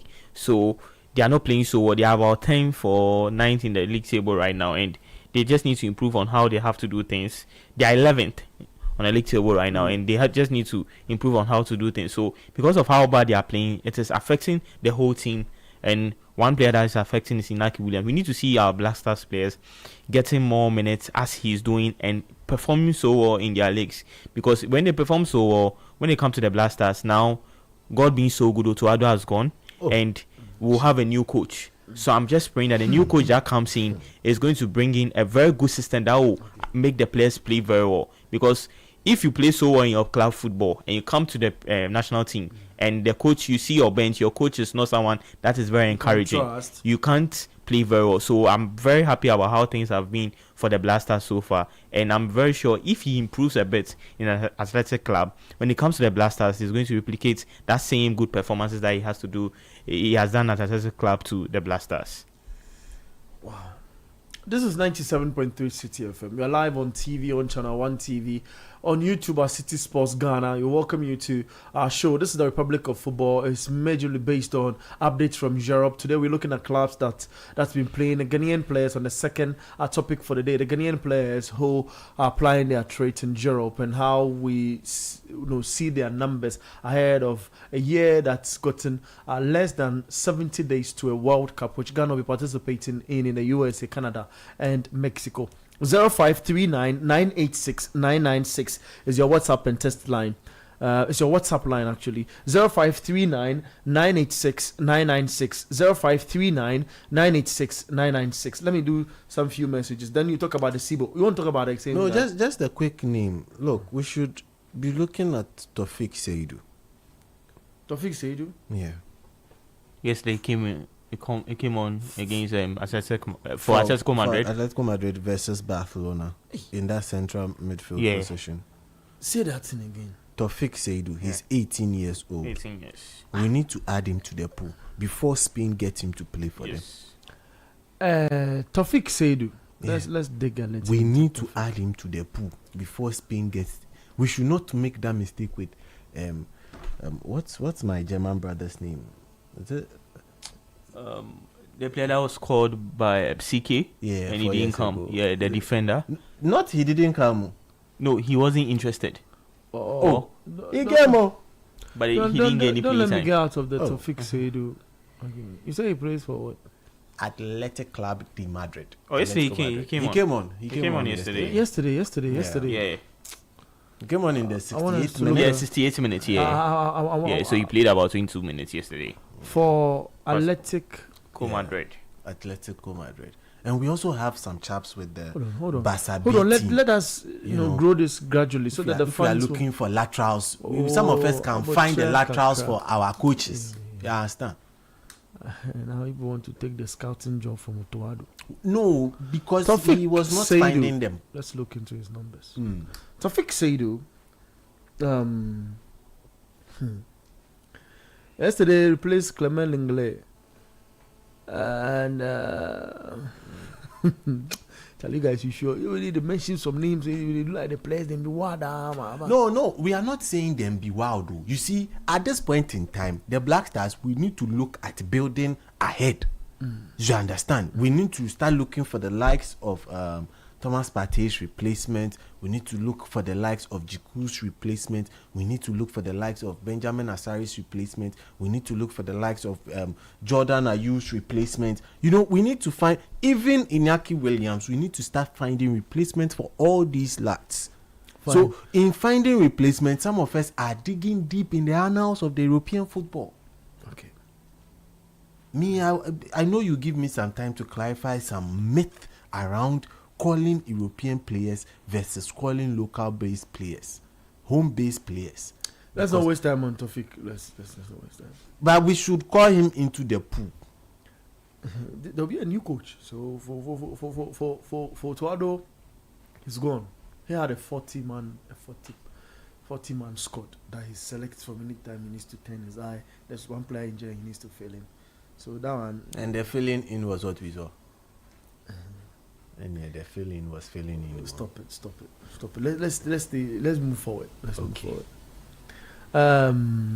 Game has started between Valencia and Celta Vigo. It's still 1-0 in favor of Valencia.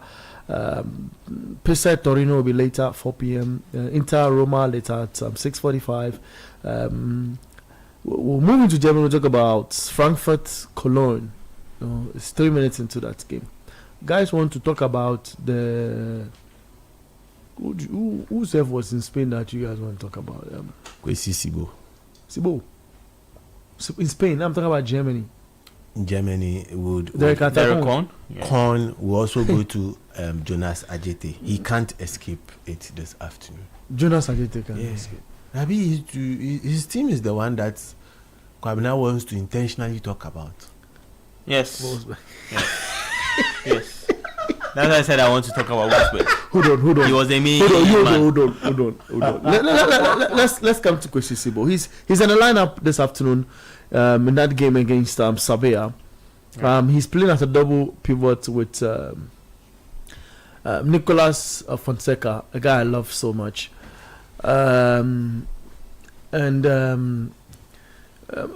It's fair to start the argument, with you, Kobna. But before you even start, I want to hear from the people out there as well, and on our YouTube stream. The guys, you need to be putting in your comments in that space as well. 0539 986 996. Be part of the discussion. Let us know what you also what you have to say. I'm a J Stomata from Tishi. I really love your show. Keep it up. He sends that message 2 times. I've never seen a Sibo this toothless. Oh. That guy should never be invited to the Black Stars. Again. We beg. You should never even be invited to Ghana. Talk less the Black Stars. But he has a home here.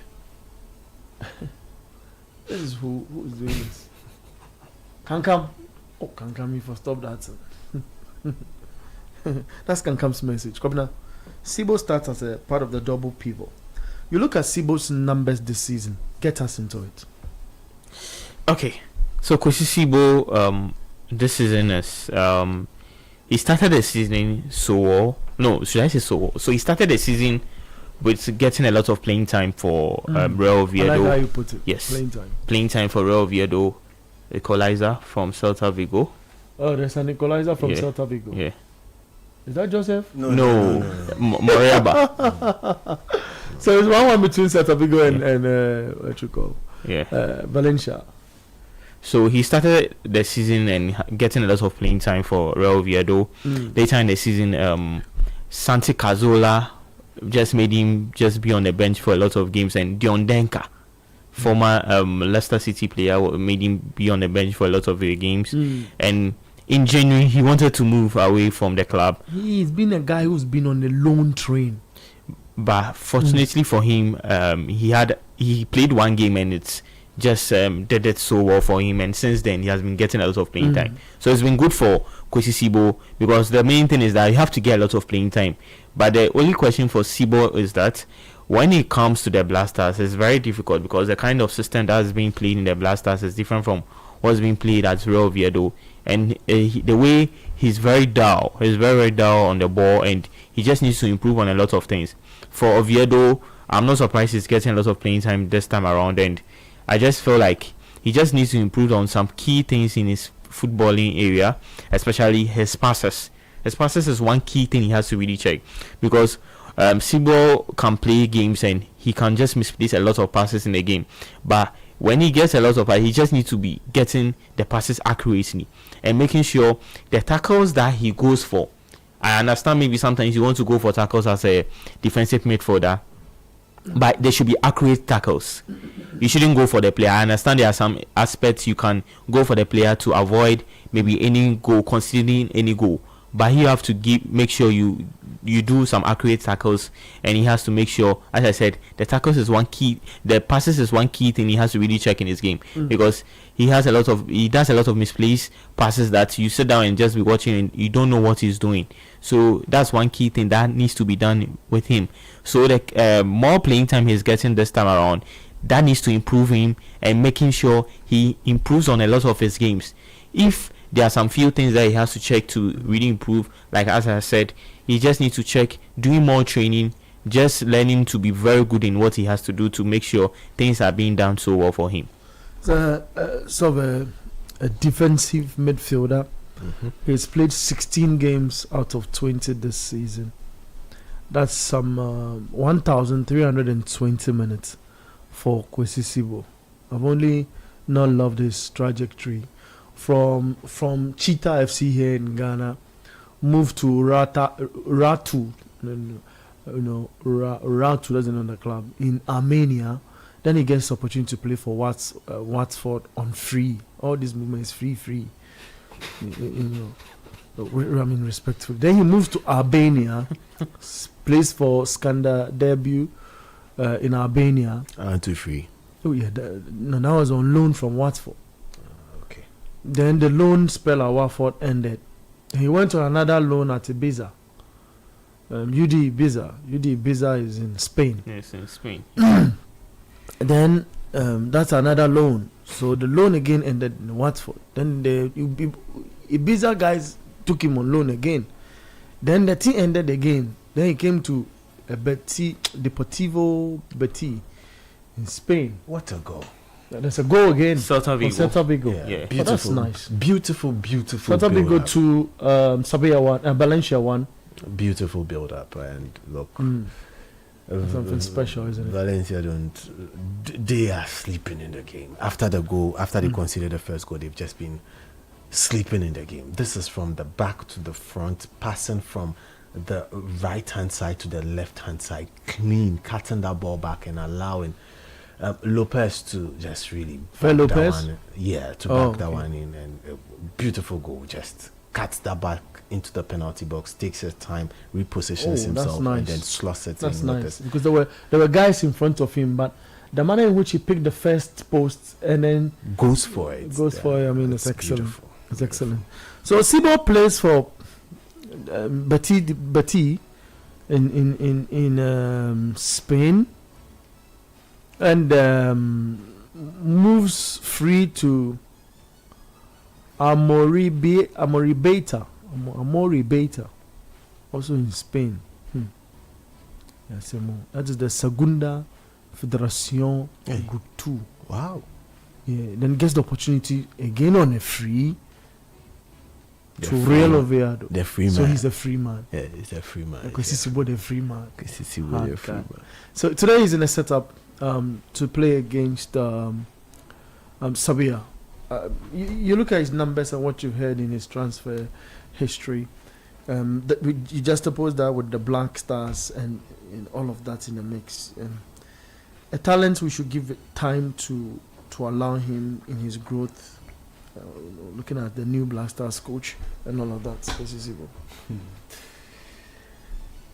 I don't know who the Black Stars next coach will be. May have an idea, may have a couple of names, but then again, you look at those possible coaches and you look at a player profile like Kwesi Sibo and you ask yourself, where does he fit? Now, Kwesi Sibo, his profile is quite different, and I would like a lot of people to really understand the kind of player he is before they judge him. Kwesi Sibo is not your regular DM. There are various archetypes of a DM, and he fits perfectly what is called a destroyer.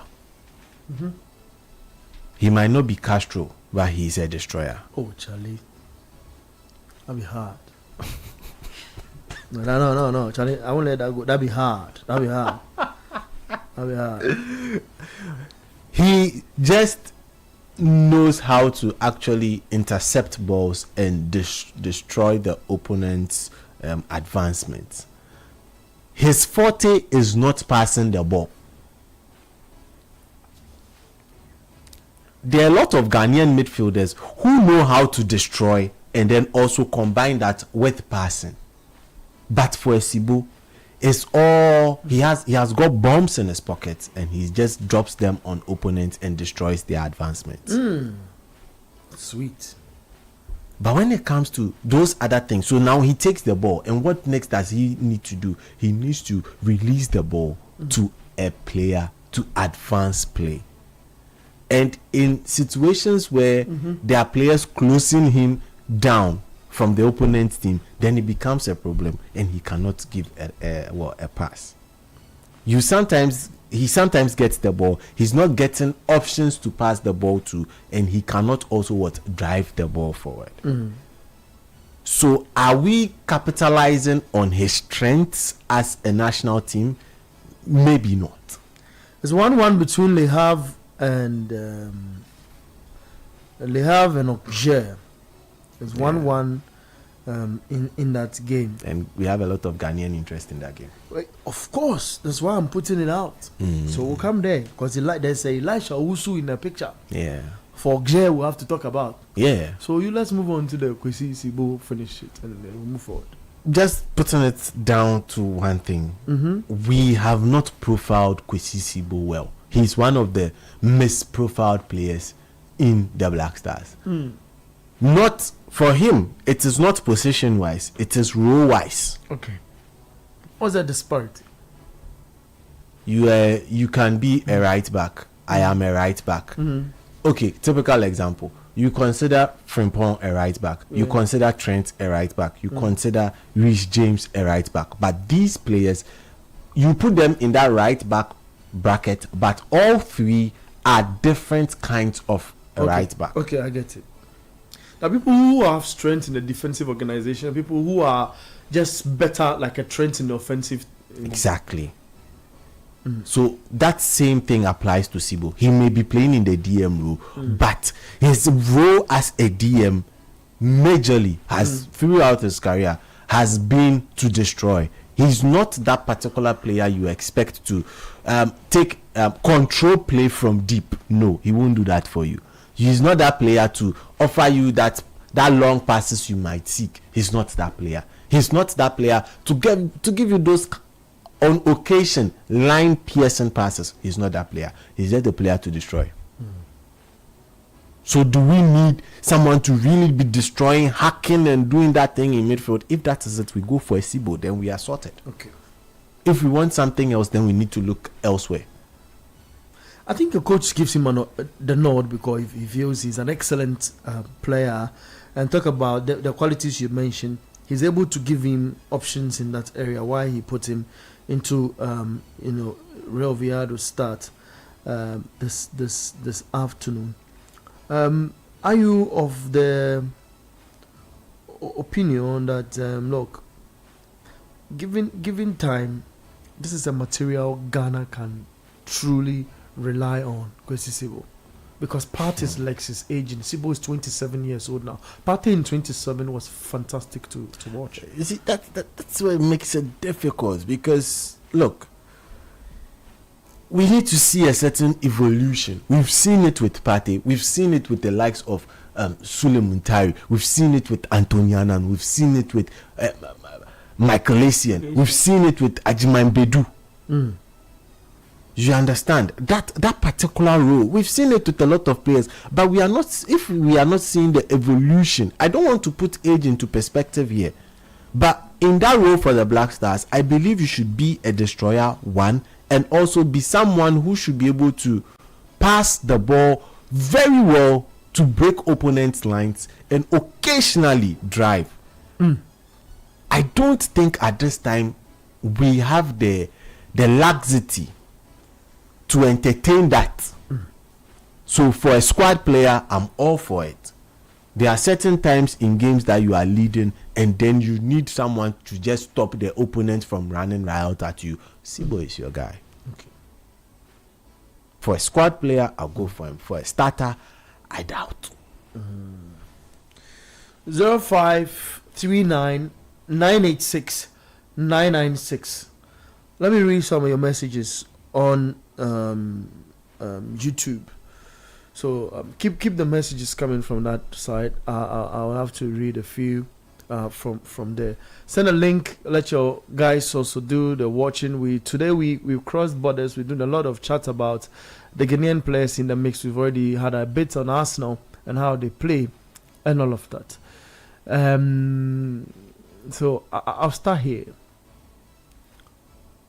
Okay, Kobina is still talking about Arsenal. I think he's hurt. He's still having Kobina more, I say. So of the 22 years we haven't won the Prem, Mateta has been there for 35% of it. He better wins it this year. Oh, do win. He comes out and says, Judging Klinsmann to the Black Stars, 2 years contract. Here we go. From Pantai Fabrizio. You have to stop that. Keck says Joseph Edu should be playing ahead of Jonas Ajete in this Black Stars team. God bless him. No, you see, me, mine is yes. We are starting from a point. Mine is we saw Lucasen play. Yeah. And from what we saw Lucasen play, Edu looking at his minutes should be there. Okay. Comparatively using their ages as a measuring tool. Kex again backs your argument, says that the Tofik guy should be invited, but not to be handed the starting role. Oh no. Oh, invite him, get him into the pool. That's what I said. Oh, get him into the pool so that you have more quality fishes to bring out as and when. He again says Sibo and Partey should not be left alone in that midfield. They will continuously be exposed. Let's find a right back and move Renchi to that middle spot. Sit Kwame says, Sedi the warrior. Hey. Patrick Vieira, you for stop that. Kobinamo, you for stop that. Patrick who? Patrick, you for stop. To where? You for stop that. We are serious now. Now we are serious. But it's Now okay. it's okay. It's okay. Now when we are serious, to go and bring any matamakwe, yeah. Yeah. Some of the names we are here. It's okay. Let us continue. Let's go on our WhatsApp console 0539 986 996 on our radio 97.3 City FM. This reads, sometimes I wonder if the technical team make videos of the Black Stars game to analyze. Oh, there are analysts in the team. We just added one more. Yeah, there are more analysts with the Black Stars. Because if you don't have a reference of performance and you go into the next game blind, we'll keep chasing our tails, waiting for a messiah, whom at this point we think is a coach. What Jordan did to Semenyo during the encounter in the Germany game was very despicable. What of if, you see, I get all the argument, but what of if it was coaching? They said don't break, don't counter, let us build. So he got the ball, he got to the center line, he used it as a guide to run down to the coach. Coach Mabo, No, I'm just giving an example. This example I don't agree with. It is Jordan or you. The player the player was moving forward. You could have given an accurate pass to him. This one to the coach to come and tell you that if you give an accurate pass, the player will be able to get a chance. The coach had maybe possibly given intentional directions that the ball should go over the top to the attacker. Sometimes tell Jordan the truth about how he plays when he comes. That is why now he's playing 2 minutes and 3 minutes in his club football. That one is called into swore. Yes. Don't worry. Yesterday was it Friday? He played 2 minutes for Leicester City. Played 2, but he plays some. 2 minutes. It's so man. Out of 90 minutes, you played 2 minutes. And you He played went Charlie, on. there's one guy in Deportivo Alaves called Johnny Otto, like Otto Addo.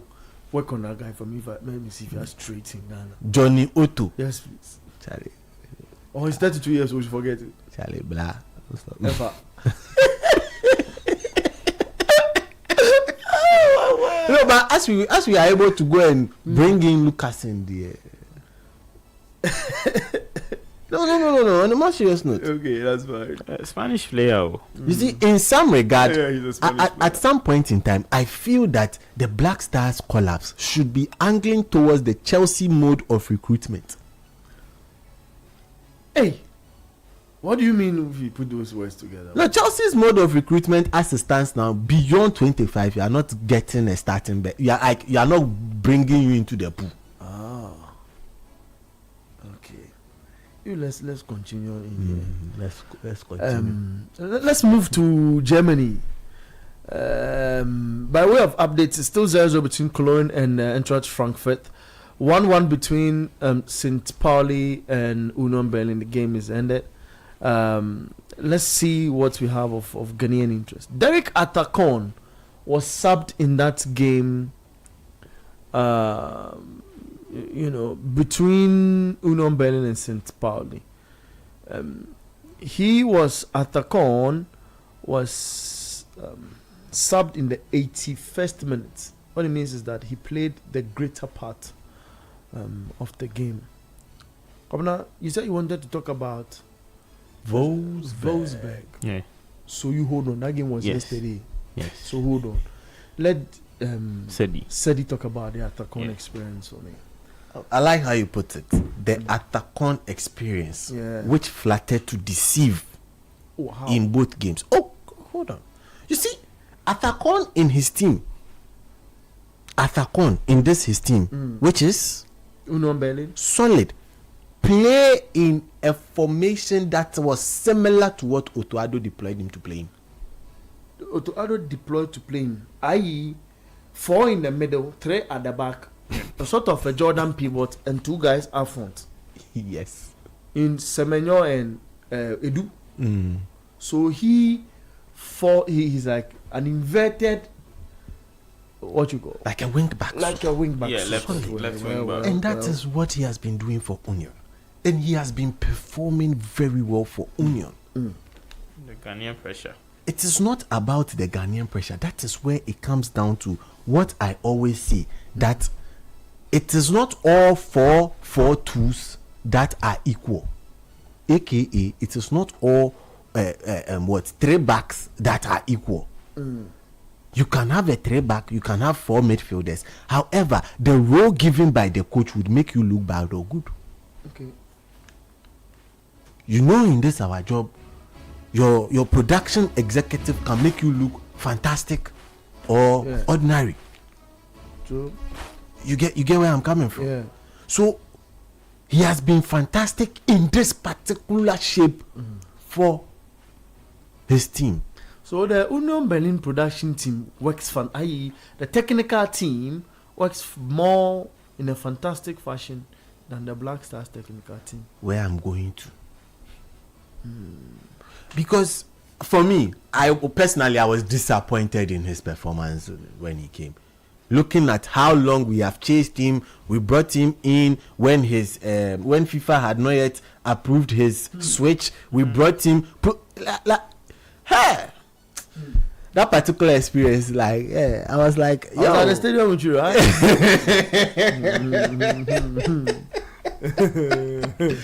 Oh, Abe. Yeah, man. Stories we have to tell. I tell you, no lie. It's crazy. But for me, Atakon, look, going forward, and again, a new coach is going to come. We don't know what the new coach is going to go for. But whoever is going to come, I know will not come and experiment. Whoever will come will look at the materials available and then just play to the strengths of the player. Now, looking at Atakon, would his strength be at a left back position? Would that be the case? Because it's looking like whatever the next coach would play would be a 4 back to start with. would be a fallback. Because at this point in time, when you look we at have our players across Europe, when you look at our players across Europe, do you think that what formation do you see our strength in? From the initial argument we've advanced from games that were played earlier, players we've spoken of. Where do you think our strength in formation lies? You see, I'd like to also expand that conversation to include the home-based players. Okay. You see, people are saying that we can get people from the GPL to go and play, and when I hear those arguments, I go like, the GPL. 2 years ago, we had a former sports minister here who even think that. Oh, he sat here, no. Yeah. He said, no, Charlie. The guy we are thinking is one of our best safe. He's not. No, that's what I'm getting to. Like, I said the guy in the jersey always has an agenda. He has a laughing emoji. Do you have an agenda on how do I the have point you are trying to advance? What kind of agenda? Like, the agenda I want is the betterment of everybody. How is that one an agenda? Which agenda does the person speak of? I would like to know more directions to the agenda. You have to explain to convince him that this one. Because I am not. How? But then again, continuing from where I left off, look, that conversation that we should call players, quota should be given to players in the GPL. Look. You see how that particular argument has died down fast. At the start of the season, 8 games into the GPL, 10 games into the GPL, Kwabena Mafu sat here advancing conversations for players in the GPL. Now he has stopped. That's true. He was advancing the conversation for players in Kotoko. Now, what's the highest scorer of the league's number? Oh, don't do that. The local. I'm sure 11 or 12. Okay. You can check that right away. There are games happening. Don't do that. Look, you look at the quality we want to showcase as a team, and do we have it in the GPO? Question mark. Do we have it in the GPO? Question mark. The last time we went on this quota thing, and then we gave quota to teams when we were going to the World Cup in Qatar. What has happened to all those players? What has happened to all those players? Dan Lad, Banye. Daniel Ifke Banye. Banye's case is spectacular. Why?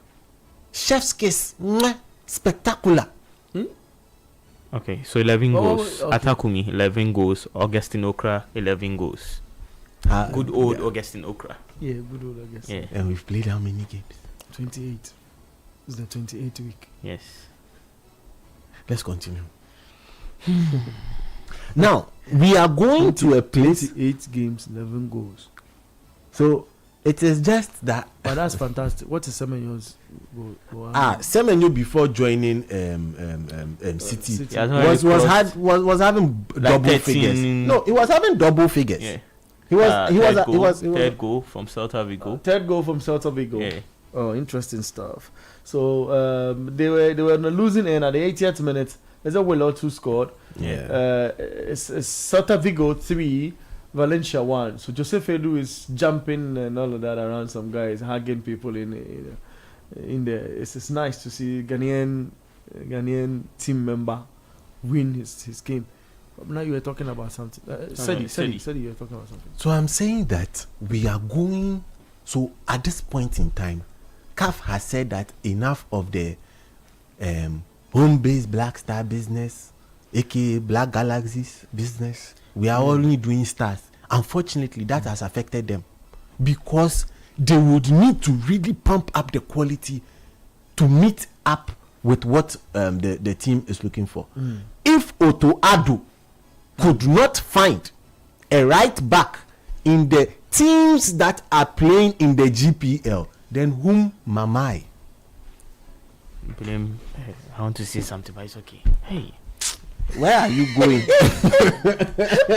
What do you want to do? It's okay. It's okay. Oh, you can. Oh, it's okay. It's okay. You blame someone? I blame a lot of people. A lot of people. With how things are being panned out in Ghana here. How things are done here, you know. Yeah, like. Yeah, it's okay. It's okay. You see, Okay, that's fine. we sit here and we want to select players from the GPL to go and face the likes of England. But let's ask ourselves, in the English Premier League, which we are trying to compare with the GPL, do we have teams saying kekereke yembobio? Look at how you do your leg. Look at how you do your leg. Listen. No, you have to go there. I'm asking because you want there. Look at how we do our leg. People are advancing conversations that we should literally pluck people from the GPL and infuse them into the Black Stars. Look at how you are doing our leg. Look, the Black Stars, we are looking for the best. What topic have I brought? We are looking for the best players in their best positions to go and represent their flag. No Hanima tribe. As we are saying, no Hanima tribe business, Hanima tribe Makwe business for the coach. Same way we should do for the players. Ke player here in Ghana, ke player here. So player nasa. Eba. Oma. Fanimba. Simple. Okay. Let me read some messages to try and cool you guys down. Jordan doesn't like passing the ball forward when someone makes a run. As according to Sweet Kwame, it says Jordan is turning around looking for fouls while Semenyo and others are making. That's how his life is. Oh, Charlie. Keck says, there's this central midfielder called Raheem Ibrahim. Where is he now? And what's his progress like? We'll dig into that. We can't have both Jordan and Kudus on the same pitch. We The have ball hawks. Governor again comes and says, one of them must be put on the bench with a seat belt. Ah. Yeah, that's what he said.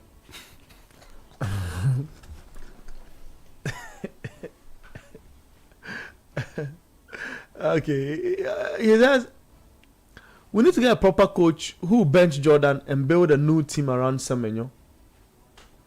Are you guys aware 60% of all Jordan's goals for Ghana are penalties? He's a penalty merchant, not a striker. This is Kex and Kobna, sending in that message. Says, I sure say he won't take goal kick save. Useless fouls on Kobna sends in the message. Don't do, guys. Let us not do this to our players. You can share the stream. No, for the set pieces one, I don't blame Jordan. I blame the direction of the coach. Because the coach is who is going to tell the players that, you take set piece, you do this. It's not Jordan who just go and stand there and take set piece. Because they would have shouted yes. on him. So it's the coach that needs to do that. For that one, we don't have to blame Jordan on that. That's fine. Please, you asked of a player. Yeah. The YouTube guys. So his market value is 2 Raheem million. Ibrahim. Yes, 2 million euros assistance. That's not bad. How was his age? He's 24. Not bad. Okay. 2 million. Actual age. 2 million. Oh, Kwabena. I'm listening. Focus on me. We have to go for a break, right? Focus on me. Let's finish the con arguments and this one. Focus on me. Forget Kobna. Today is just heated. Look. It's even made me forget. 2 million euros for 24 years old. Yeah. Last season he played the entirety of the season, and he did not get a red card. Oh, that's nice. Is he a defender? No. He's a CM. Yeah, okay, I see him. Yeah, and he plays for Bratislav. Yeah, Bratislav. Slovan Bratislav. Yeah. So that is where he's playing his trade. Oh, okay. Yeah, assistance. So you said he played how many minutes? How many games? So they are currently playing their championship groups, and there are 4 possible games. He has played in 3. Okay, so he's asking where is he now? So that's where he is. Yeah, so he's in Slovan. Is he part of the pool thing? Something like that? The pool. The pool. Yeah, I've not seen him on that table before. Before they play him as pool. Derek Atakon, he said he's excellent. We should keep him and give him a correct position because we struggle to get his nationality switch and all of that. Yeah. And it's the best time you've gone unleash through him. the pain, so at least you've just played him in how many games? Two. Yeah, so please just and also definitely he would be shuffling that position with another player that at least you can look to say that okay, they've got that sorted. So let's let Cone be. And that player is Gideon Mensah. Yeah. Yeah. But now the Jonas Ajeti. No, let's go for the break. Okay. Let's go for the break. Yeah, let's go for the This is 97.3 City FM, the Republic of Football on your radio. Latest updates from Europe. Our concentration is on clubs that are playing now, and just opposing that with Ghanaian players and their performance, looking into the World Cup with less than 70 days to go. And also giving you updates across Europe. Nothing has happened of a sort anywhere, but something, a bit of news trickling in is Tanaka scored for Leeds United in their game against West Ham United in the FA Cup. We'll get back from the break. We'll talk more here on 97.3 City FM. Keep your messages coming on 0539 986 996 on WhatsApp and on Facebook, on YouTube. Keep saying Facebook. On YouTube, leave your comments in the comment box. We'll read that for you. Those on TV, use same line on 0539 986 996. We're back.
BT Sports GHA.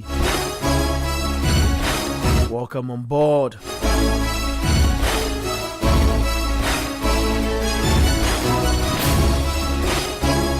We're letting you come in with your calls later at 4:30. Still looking at games that have been played this week, and looking at the performance of our guys in there.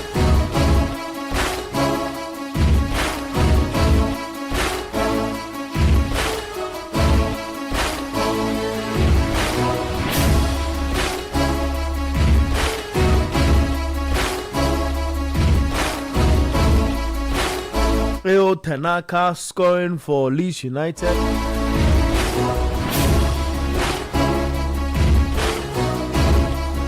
That game against West Ham.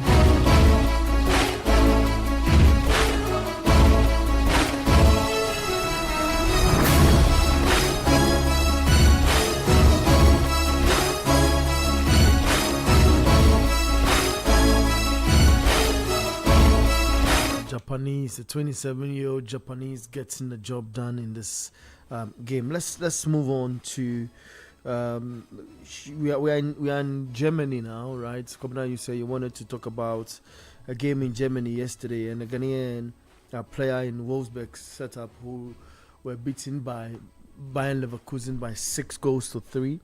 You want to look at his play in yesterday's. Sorry. He wasn't even part of the team sheet. He wasn't even part. Yeah. So what's your argument? You feel? Oh, so me first of who are you talking about? So first of all, no, I just wanted to talk about the team Wolfsburg and how things have panned out for them recently. It's very, very sad of how things have panned out for them. But there's Ernesto Poku there. Ernesto Poku, is he Ghanaian? No. Netherlands, no, he's part of these the Netherlands guys. They are Ghanaians. How can Ernesto No, but Poku he's not going to get called up to the Netherlands? Right? No. The position he plays, the Netherlands team, they have too many options there. So if you is the pool 20, yeah. Oh, pool there, he should be in. I said the pool needs to be rich. See, needs to be rich to the extent that the moment you drop any hook, there's this player not available, let's drop the hook, then you get another. That's why you look at the pool of teams like Brazil and then you ask yourself, how come? You look, and we sit in Ghana and call ourselves the Brazils of Africa, and we can't find the right back. That's we have to stop saying. No, I'm just saying something. We call ourselves the Brazils of Africa, and we can't find the right back. So Ernest should be in that squad. Fantastic. That's all. Come now. Okay, so with Wolfsburg, it's very sad of how things have panned out for them, because this is a team that when they got promoted to the Bundesliga, that was the 96-97 season, they've never been relegated since then. When they got promoted in 96-97 season, and they even won the Bundesliga in 2009. So they produced the likes of Kevin De Bruyne and some good players that came in from Wolfsburg. I remember there were some games they even played 2014 that they played against Real Madrid, that they had to beat Real Madrid. So it's been not so good for Wolfsburg and how things have panned out for them. Right now they have Christian Eriksen playing for them, for Wolfsburg, and it's not so good for them. For Jonas Ajeti, that's the main thing. Ajeti has not had a lot of playing time for Wolfsburg when he moved from Basel to Wolfsburg. It's a deal that we were very happy that he was moving from the Swiss league to the German Bundesliga, that we felt like it's a very top league, that you are moving from one not so top league to a bit of a bigger league. We're like, so this is a player that is going to play a lot of playing time for Wolfsburg. But unfortunately for him, he has not had a lot of playing time, and it's so bad of how things are for Jonas Ajeti. Yesterday, he wasn't even part of the team sheet for Wolfsburg, and there's one key thing that needs to be done, because if your Blasters defender is not able to even get a chance to even sit on the bench for Wolfsburg, and he comes to the Blasters and he's part of the starting 11, that should tell you that then sometimes some of our players, or the players that they call, they are not good enough. So for Jonas Ajeti, he just needs to improve on a lot of things, and there's some interesting stats So for Jonas, this season in the Bundesliga, when he moved in January, he moved from Basel to Wolfsburg in January. And in January, he has just played 4 Bundesliga games. From January up until now? Yes. This is April 5? 4 Bundesliga games, and he has played 137 minutes. Is it bad? Very bad. So that is why when he comes to the Blasters, you see him doing volleyball things. Because he doesn't get a lot of playing time. So when he comes, sometimes he forgets himself that he's even playing football. So there's one key thing that needs to be done to be able to make sure things are being done well for him and also the team that he's playing. Wolfsburg is very, very sad of how things are going. And looking at their position and how the rest of the games, they have to play the rest of the games, it's very likely they might just go to the Bundesliga 2 and play there next season. And they just need to make sure things are being done well. For Jonas Ajite, I just feel like he's a player that needs to improve a lot. He needs to really, really improve a lot. And I'm sure with his training activities, he has to improve a lot so that he'll be able to get a lot of playing time in Wolfsburg. If he doesn't get a lot of playing time in Wolfsburg, I don't feel like he deserves to be even called in the Blasters. Valencia finished that game against Celta Vigo with a 5-goal, can I say thriller? Okay. They finished with Celta Vigo beating them by 3-2. So that's the latest in what had happened in that game. The game is ended. Real Oviedo will be playing later at 4:30. That's when we'll be answering calls from you to look at various issues we've discussed on the show with our players and who apply their trade elsewhere and how they are faring. And Deportivo Alaves will play in Osasuna later at 7 p.m. It's 0-0 between Eintracht Frankfurt and Cologne. And Pizza started their game against Torino. It's 0-0. As it sits, 18 minutes into the game. Inter AS Roma is a fine game which will be happening in the Italian Serie A later this evening at 6:45. It's 1-1 between Le Havre and Auxerre in the French Ligue 1. And Lorient Paris FC is at halftime 0-0. Metz Nantes at halftime 0-0. There's red card for Nantes. Monaco versus Marseille will be happening at 6:45. Let's go to Italy and see how what we can have from the Italian Serie A. 0539986996. The line for your conversation on WhatsApp. 0539969996. Let's talk more here on Radio 97.3 CDFM. Inter Roma. Roma once upon a time had a Ghanaian who was unable to maintain his feet, and that was under Jose Mourinho a long time ago. He never came back into that space again. Let's talk about what's happening at halftime with our Ghanaian chap Elisha Usu in Le Havre. Auxerre. Auxerre. Yeah, he's the captain. Yeah, and I think he's not the only Ghanaian there now. Yeah, Gideon Mensah. Yeah, Gideon Mensah too. And also the player you called, and we are saying we are looking for a right back, but we did not play him. Who's that? Marvin. Yeah. Marvin Sanaya. Yeah. He's their right back. Oh. Okay. Right back, he plays. He fights for the position with Lamine. There's Lamine Sky. Lamine Sai. Yeah.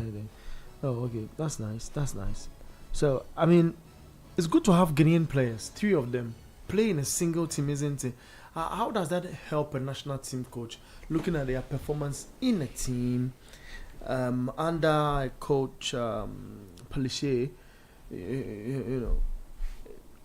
in a French Ligue 1? It helps in how the players bond at the national team level, isn't it? Because we had an argument where people say, "Oh, the Makelesians and the Sulemuntaris, played together for a minute and all of that and it helped our cause." Yeah. Is this one of them examples in Auxerre? Exactly so. This some of the examples we can put and pin together, because, like we always say, the players need to play together for a longer period of time to actually know where each other will be on the pitch in each phase of play. But now football has moved forward and is so much more of a business than it used to be. You now see this as the only opportunity for players to be playing consistently together, and to a wider extent, playing in the same league also helps.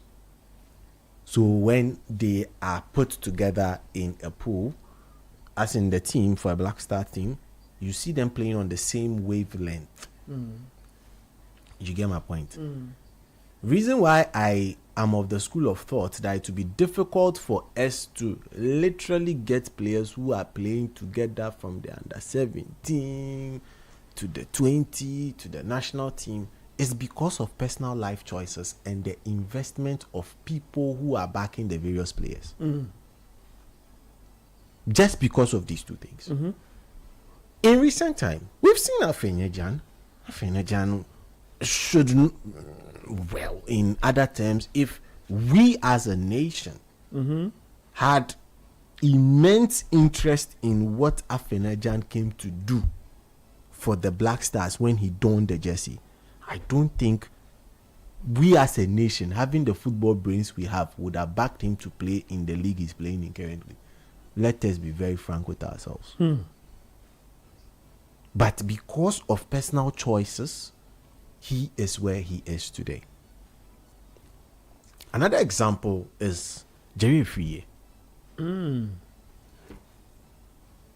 If we as a nation are invested in the personal lives of these athletes because their actions would bring glory to Mother Ghana, I don't think he would have taken the route that he has taken. But it's because of choices and decision. So if a crop of players have had the opportunity to be drawn together by the forces that be, play together in a team, and eventually get called up for a Black Stars, then I think we are getting somewhere with they need to have played together long enough argument.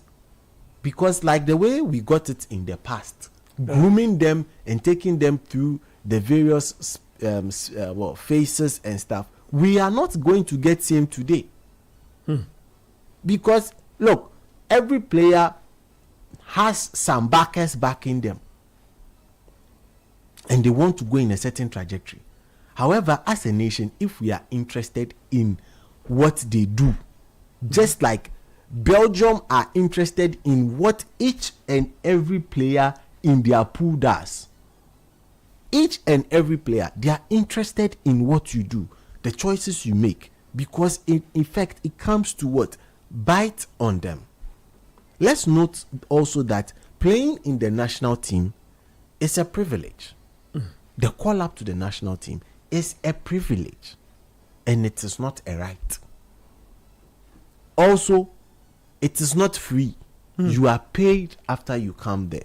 True. So the same way people go in recruiting people into their companies should be the same way people should be recruited into the Black Stars. So if you are looking for cohesion and having played together, players playing together for a club, number one, helps a lot. Players playing together in a league also helps a lot. I don't want to expand it to even include Europe, but the Asians that we are talking about, when they got to their peak and they were delivering for the Black Stars, where were they playing? Well, Asian at his peak was playing for fantastic football clubs. Montari. The same. Playing for International Milan, Asian playing. Majority of that Chelsea, team was playing Real Madrid, outside. Big teams. So if we are now getting people playing together in one team, it helps a lot. It helps with national team cohesion. But we don't want the situation where they are playing together, but when they get called up to Black Stars, one person will come hours before the other will come. Where they are coming why are you from. bringing in this argument? But I've not mentioned anybody's name. That's some of the things you do that people think you have some agenda. No, but I've not mentioned anyone's name. Okay, that's fair. But they are not the same. The first set of Black Stars players to be playing together. So we just want to see more of such. Me, I have one question for Otuado. Why did? Oh, he's gone. He's gone. I'm not tolerating any questions. But the guy is gone. Let him rest in peace. Oh, when you say rest in peace, like he's gone. resting. He's at home. He's resting. He's rest in peace. Charlie, come now, Nak brother. Before I let the callers in, you have 3 minutes. Nak brother has gotten 2 Ghanaians in that setup. Nak.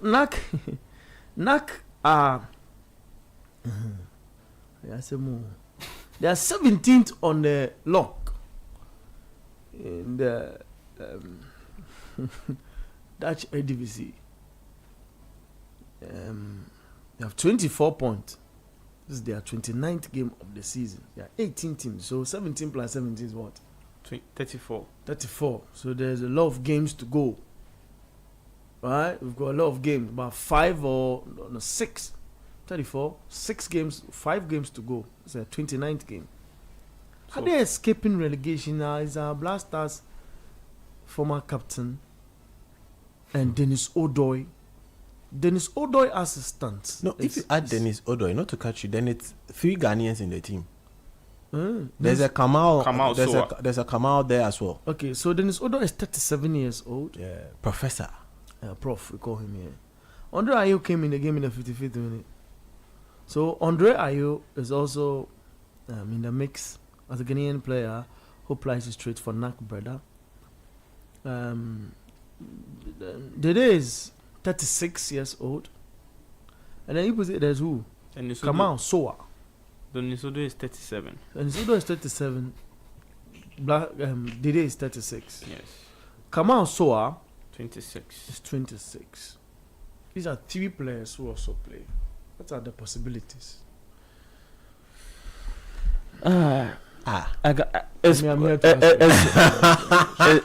It's possible all these 3 players. It's possible all these 3 players will not be called, or they won't go to the World Cup because one for Dennis Odoi has been on and off for Nak brother.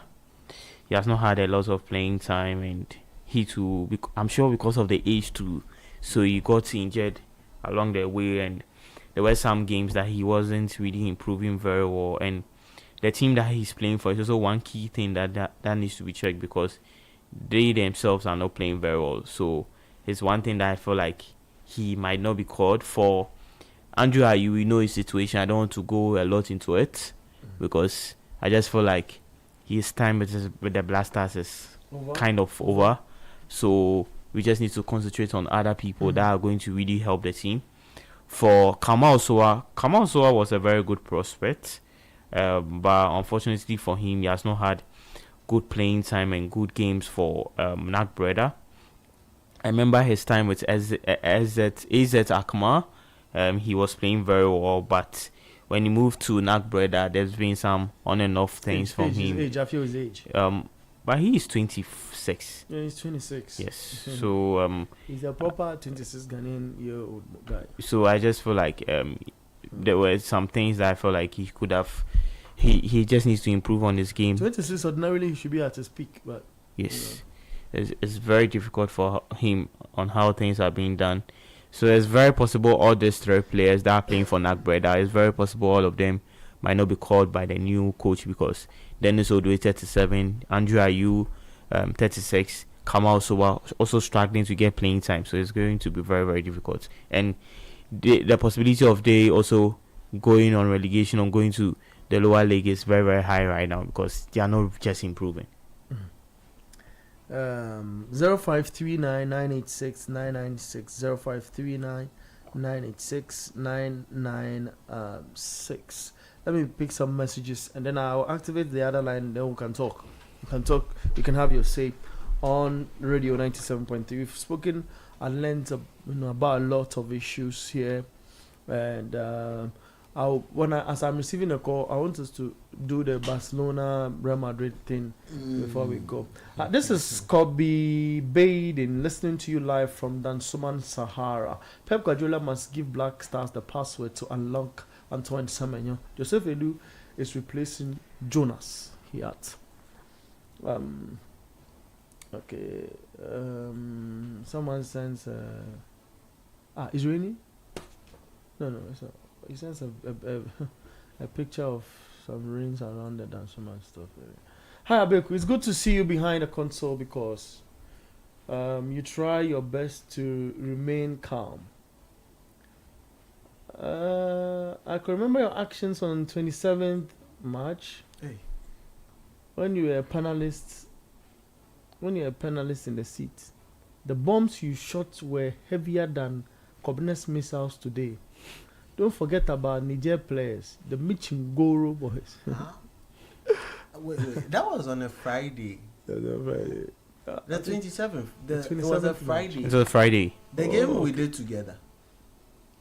Yeah. That's when you said that. Because he says, Sadi's case there.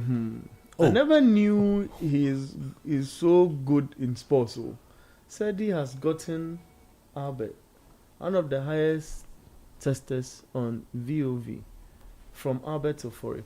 Let's do calls 0539 986 996 0549 986 996. First call on the line. Hello, good evening. Your name? Where are you talking to us from? Hello, good evening. I'm Good Citizen calling from Tama. Yeah, what? Good Citizen calling from Tama. Oh, Good Citizen. Let's talk. So I just have some few questions to ask. Is Jordan going to start for Ghana at the World Cup? Hey, now we'll be on the coach, the new coach who's coming in. We would have to wait for the coach to tell. Honestly, I don't know. I don't know the role that he plays in our team right now. Whether he's a striker, a ball juggler, or I don't know. I don't know how to even call him. He's very slow. He doesn't press the opponent when the ball goes to the opponent's half. I mean, like when you look at his body language on the pitch, anytime the Blaster plays, it's very appalling. Anytime our forwards makes a run, I'm talking about Semenyo and the speedy forwards, instead of him to release the ball, he doesn't do it. It's about time you have to, as somebody said, put him on the bench and add a seatbelt to it. The guy is actually right. Honestly, he's right. And also, we need to have an academy for the national team. There should be an academy that will be a feeder. That will be a feeder. Hello? I agree. You are on radio. I agree. I love what the point you are raising. I'm listening. Yeah, that will be a feeder to our various national teams. I grew up with Samuel Nkum, Arisnafo, and Abeku Kwanza at the Universe Sports Academy. Yeah. I used to watch them as well. I used to watch those guys when Coach Duncan trains them at the college, the park behind the. I've stayed there before. I went to Anchorage Preparatory School. Okay. It seems I know you, but maybe you don't know me. Oh. Honestly, look at Abeku Kwanza. Look at Samuel Nkum when they play for the under-20. Look at the zeal, the energy. Anytime Nkum plays, when you look at his face, he's always on business. He's always busy on the pitch. But these days, you don't see anything like that in the national team. There's no proper academy player. Those days when the players play, when you look at them, you can see that this guy has come from a certain milestone of football. When they play, their self-awareness, their athleticism, the energy, everything. If you had watched the under-20 from the African tournament to the Egypt World Cup, the way the players play, you could tell. Now you can't see anything like that. You can't see that Mandedin. You can't see the likes of Anthony Herman. Like, you don't see those kind of players now. These are all proper academy boys. These are academy boys. When you see Arisnafo play as a right back, look at how he steps forward with the ball. These are all academy products. When an academy boy plays football and you see him play football, it's not easy. It's not easy, bro. I mean, we need to go back to the basics. I get you perfectly, Good Citizen. Shall I thank you? And also, Keku too. He's been doing a lot. It's about time he has to step down. There's a player selection thing. It's becoming too much. You have to get a proper GFA president, my friend. Thank you, bro. All right, so that's Good Citizen raising salient points. Let's get on to the lines again. Hello, good evening. Your name? Where are you talking to us from? This is John Champion from Madina New Road. Champion, let's talk. Okay, let me send you back. Based on Coach Nimley assessment, I agree with him on the other day that we should hire the South African coach. I don't remember his name. Pitso Motsmani. That man that won the Africa Champions League. He will be the best perfect for the 2027 Africa Cup of Nations, because I know the World Cup is either group stage that will come back home or round of 16. So our target as a nation should be at the Africa Cup of Nations, because we cannot win even if you bring Mourinho and Gabriela. There's no way we are going to win World Cup. So we should bring that man to target the AFCON. And besides that, I agree with whatever your panelists have discussed today. They are right in so many things concerning Jordan Ayew. Jordan Ayew and co. I don't know what. Yesterday they boo him, his own fan. How can, as a player, you get a ball, you will not even pass, you will not even look at the next player to you.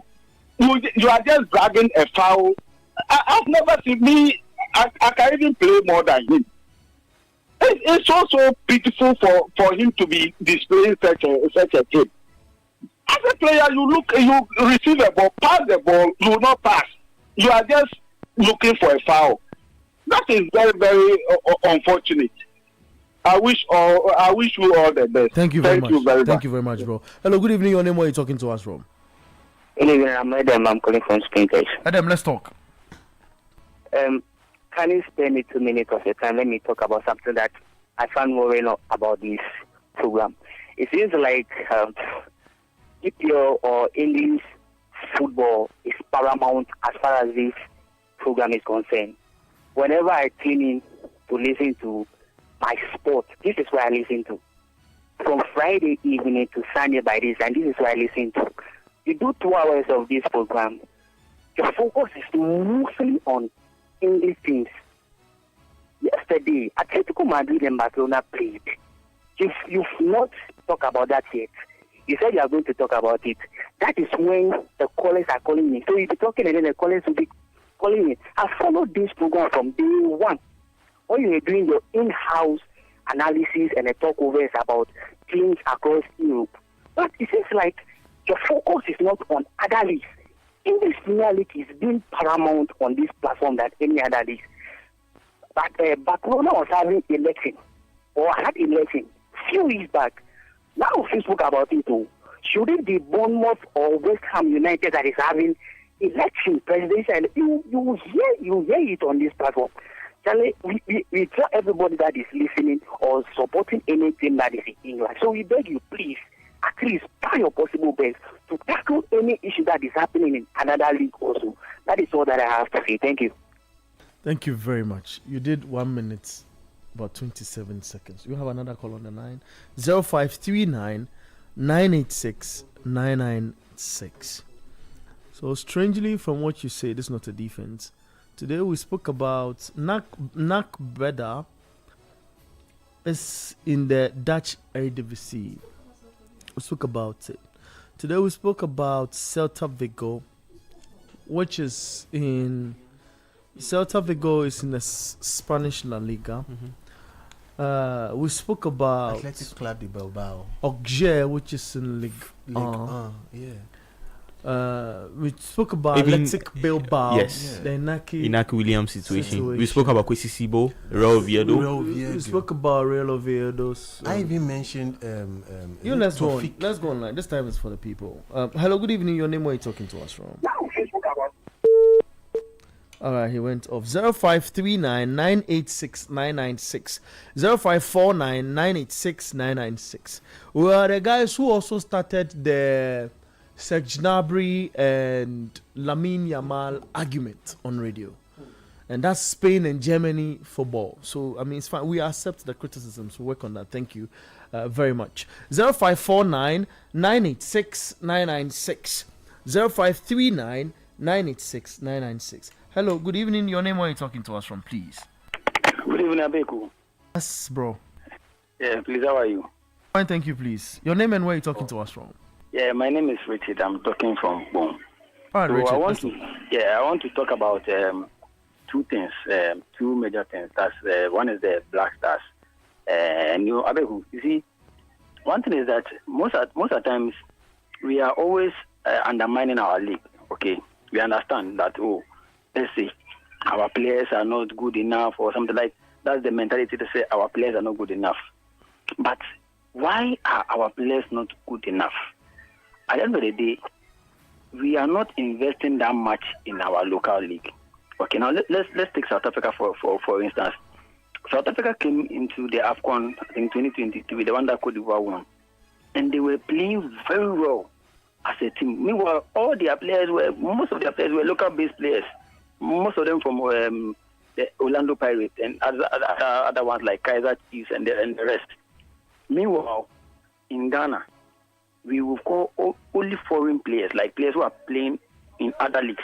So what we are doing, we are rather developing other leagues, because they will come here, come and play for our national team, get the exposure, go back. Yesterday I called in and I was saying that should we call local players who are really putting in their best? So for example, let's say we go to Mediama, there's a left back who's playing very well, like we call him into the team. Now these ones are going to motivate other players who are playing in local league with our low budget to also perform very high. Like even with limited facilities, they will try their possible best to perform. Because back in the days, we didn't have these facilities. But why were our players performing? Because there was some sort of motivation that, if I play very well, I'll get a call up to the Black Stars. But now, it's more or less like we have just forgotten about our local league. So the players don't even have that motivation. They don't want to play and then get a chance to go and play in the golf league. Like that is the motivation for the players. But should we be able to at least call some of these local players, at least when they go to Black Stars tournament and you are even paying them in Ghana cedis? Like that one it makes sense. And you see, the little amount you give to these players will be enough money to help them. You understand? And then the second thing I want to talk about is the Jordan issue. No, let us be honest. Jordan is one player that has been given like a very big chance. I'm sure it's because of his father. Because Jordan that we know, like he has not played any better ball for Ghana. Like he's not an extraordinary player. He's just a normal player. The players have come on. We've seen players who Christian Artu and the likes, like Wakasu, like players who give impact in games. Jordan hardly gives impact. It got to a time Jordan still he's playing every day. Still he's playing. All right. Been instances where he has been shambolic. I think your point is me. Well, okay, thank you. Thank you very much. 0539 986 996. Hello, good evening. Your name, where are you talking to us from? Hello. All right, he's not ready. 0549 986 996. Hello, good evening. Your name, where are you talking to us from, please? All right. So, you have to the opportunity to call, phone in, and let us have your thoughts on the line. 0539 986 996. 0549 986 996. Send your messages in. We'll be reading them on the show for you. We'll be picking your lines to hear from you. Hi, good evening. Your name, where are you talking to us from, please? Yeah, good evening. My name is Francis. Oh, Francis, let's talk. I'm calling from Lungwa. Oh. I want to contribute to the show. I have heard your callers speak about the fact that our local league, the players are no good. In fact, some of your panelists make mention of the fact that our players are no good. But what makes a player good? It is investment. Investment. The players you see in the Premier League, in the La Liga, in the French League, and they are not playing any special football. They are playing the same level we play. But the fact is, it is investment. And as a matter of fact, the coaches we've been hiring for the past 10 years or maybe 20 years are armchair coaches. When Bugazis came to Ghana, Bugazis, as a matter of fact, roamed the whole of Ghana and discovered players for himself. A player like Sam Johnson, as at the time he was called to the Black Stars, was not attached to anything. As a matter of fact, Bugazis discovered him from a backyard football, a community park, and he invited him to the Black Stars. And that is where Asopok went in for him. Our coaches are lazy. the coaches we've been hiring are lazy. Our FA is filled with people who are lazy, who are just there to fill their bellies, who are just there to fill their pockets. And I also want to start with the last but one caller, that you spend a lot of time talking about the Premiership. Boss, we love your show. I listen to your show Friday, Saturday, Sunday. Please, let us focus more. Spend more time on our local league. Let us spend more time on our local league. I mean, when we were growing up, okay, when it is Asofok and Asante Kotoko, they spent a whole month discussing it. Okay. We had players like Shampi, we had Jodabia, we had Yapreku, and I mean, the league was fantastic. But what we see now, it is all about the Premiership, La Liga, players who are not playing any exceptional football. I mean, when Messi and Zero, when they get out, who else are we going to watch? Okay, thank you very much. So thank you. Thank you. Doing well. Love your show. I love what you are doing. Thank you. Please, let's focus. Let's spend more time on our local league. Thank you very much for Thank you. All right. So we've got a show on TV called Football Made in Ghana. That show is specifically, you will not hear Real Madrid or Manchester United or NAC Breda or Kazaya Sport or don't do that. No, I'm just on the show. It's a Ghanaian show made for the Ghanaian audience. This is updates from Europe. That's the nature of the show. So maybe we'll have to keep telling you so you put that on record. Hello, good evening. Your name, where are you talking to us from, please? Hello, good evening. Your name and where are you calling us from? Hello, good evening. Your name, where are you talking to us from? Yeah, my name is Yeah, I can hear you. So you move into a better space, and if you are using a earpiece, plug it out and talk directly into the phone. Thank you. Is it better? Yeah, let's work with this. Okay, so good evening. My name is Ben. Actually, for the caller who called and said you guys are being English biased, I think, you see, with me like this, I enjoy local football. When I tune in, I never heard you speak about the local football. That doesn't mean you don't speak about local football. You know, one team Barca, one team Madrid, and they say, Charlie, do your show and do your show. You guys are doing great work. Thank you. All right, thank you too. You stop this. Say stop it. Hello, good evening. Your name, where are you talking to us from, please? Yeah, good evening. My name is Mura. I'm calling from Ashama. All right, let's talk, bro. Yeah, please, I don't know. Since the last time I'm coming to speak about a particular club. Since the last time this particular club won a Premier League, I was 6 years old. I don't know anything about football then. Till now, this particular club don't want to win again. They have quit winning. When it looks like they are going to win, they fall down. They fall like a tree. See, I don't know the kind of you see, when I say that. When I say I love the type of football Mikel Arteta used to play, that symbolic football he used to play there, and he gets results, I'm good with it.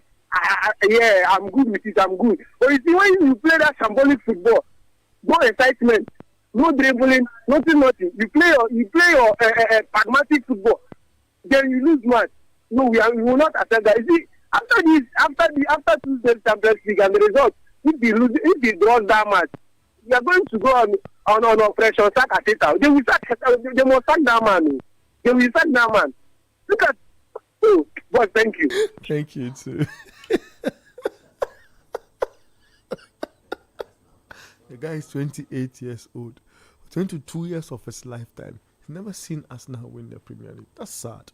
Hello, your name and where are you talking to us from, please? Oh, sorry, I kept you on for a minute. 0549 986 996 0539 986 996. Hello, good evening. Your name, where are you talking to us from, please? Good evening. I'm calling for Lashibi. Yes, so move away from your radio sets and talk directly into your phone, not the earpiece. It gives us a bit of, Hello, your name. Yeah. It's better now. Are we okay? We're okay. Yeah, my guy, Lashibi.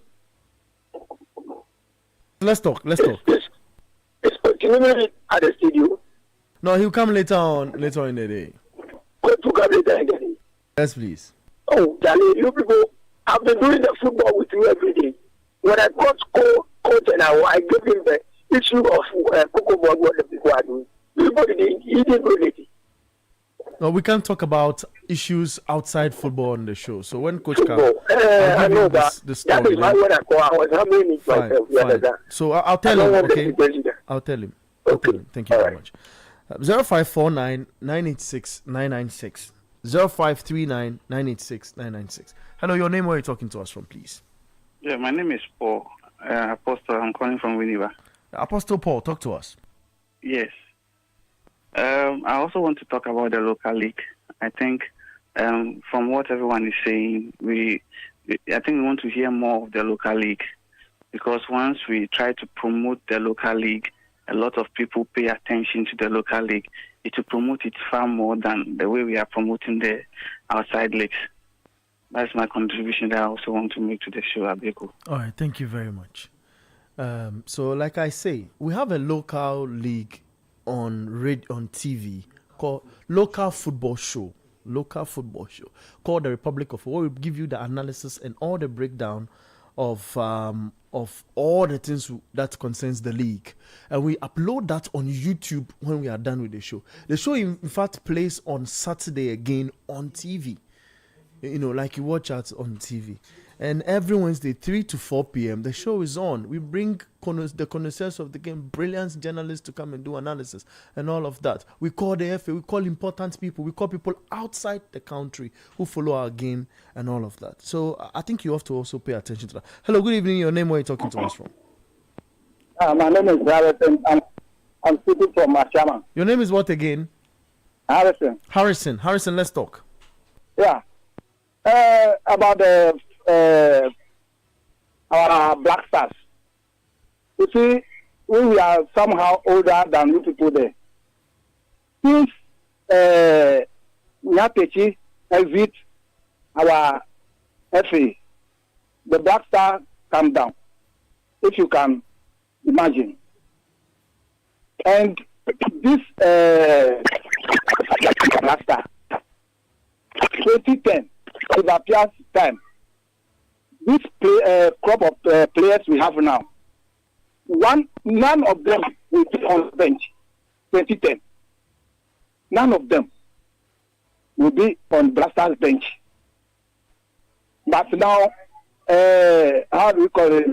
This boy, Kudus, till the appears time, Kudus will never be called to Blaster. Even Kudus, our star boy, will never be on the bench for Blasters. This is about 2010. You see, and one problem is that we are talking about local players. Now, if the player play one season, then Egypt come and buy the person. Togo come and buy the person. How can we get to local player? You see, so to me, like the FA should put maybe 2 years, 3 years. You should play in Ghana for 2-3 years before you exit the country. But if the person started to play today, tomorrow, no, then Togo come and buy the person, then the person go. The person can look at foreign player. So we will never get quality local player for Blasters unless we solve this problem. And our FA chairman is too arrogant. Our FA chairman, this Okreku guy, is too arrogant. He doesn't want to listen to any advice. You see, if you are FA member and you want to advise him, then you need to bring your team down. Your team will go to second division right now. If it's Tema here, now Tema here, we don't have Premier League team. We don't have any team playing for this team. Tema Stadium is there. All the Tema teams, this Okreku guy, let the team all spoil. Okay. So how can we get quality Blasters? Okay, I think your point is made. Thank you very much. Yes, thank you. All right, Harrison, so I know you're listening to the radio. Vision FC is based in Tema. I followed Vision FC when they did a donation to before they started a certain campaign. They did a donation at the hospital. My friend Kwame is with Vision. Kwame Bafo is with Vision. They are based in Tema, is where they play. And we've also watched Edu Tutu Skele. We've watched Quincy Owusu Beye. and the likes play. When then it transitioned into the Steven Tornado appears and all of that. So your argument, take your time small. Hello, your name, where are you talking to us from? All right, he. Hello, your name, good evening, where are you talking to us from, please? Yes, my name is Daniel and I'm speaking from Abeka. All right, Dan, let's talk. Okay, so I've realized that we spend a lot of time talking about the Ghanaian team and specifically the players and then the coach. But what we seem to forget is also the goalkeepers. So if we go on with this trend, you realize that we end up building a solid team, but then our Achilles heel is going to be that of the goalkeeper. So whilst we keep, hammering on the fact that we need better players on the pitch and also a good coach, we should also look at turn our eyes towards who is going to be at the post. Because, like it or not, you can have the best team. And look at Barcelona. Okay, one of the reasons why they are currently soaring in the La Liga team, it's majorly, or let me say, partly in a big part because of Joan Garcia. Yes, it's undisputed. So whilst we are trying hard to make our players the best of themselves, let us also look at what we can make of our goalkeepers also. Thank you. All right, thank you very much for also noting that. I can't pick a last caller. That's it. Hello, good evening. Your name, where are you talking to us from, please? Hello, good evening. My name is Ben. Hi, Ben, let's talk.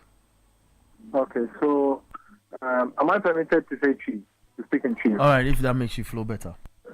Okay, so the person is trying to say, football, no, the omo say is you football in normal year. Let's imagine, why would they choose to select only the foreign-based players for the Black Stars and leave the local players? That is what they want to see. So that is what they will promote. Imagine if we promote the local-based players.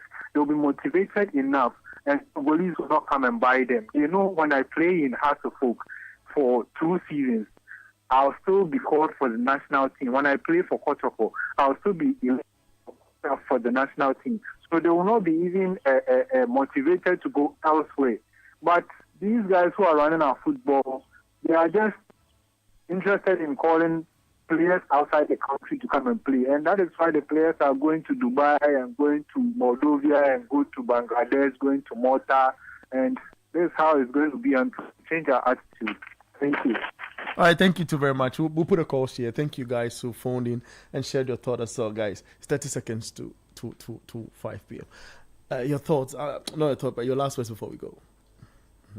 My last words? Yes, please. Football is now a business. Mm-hmm.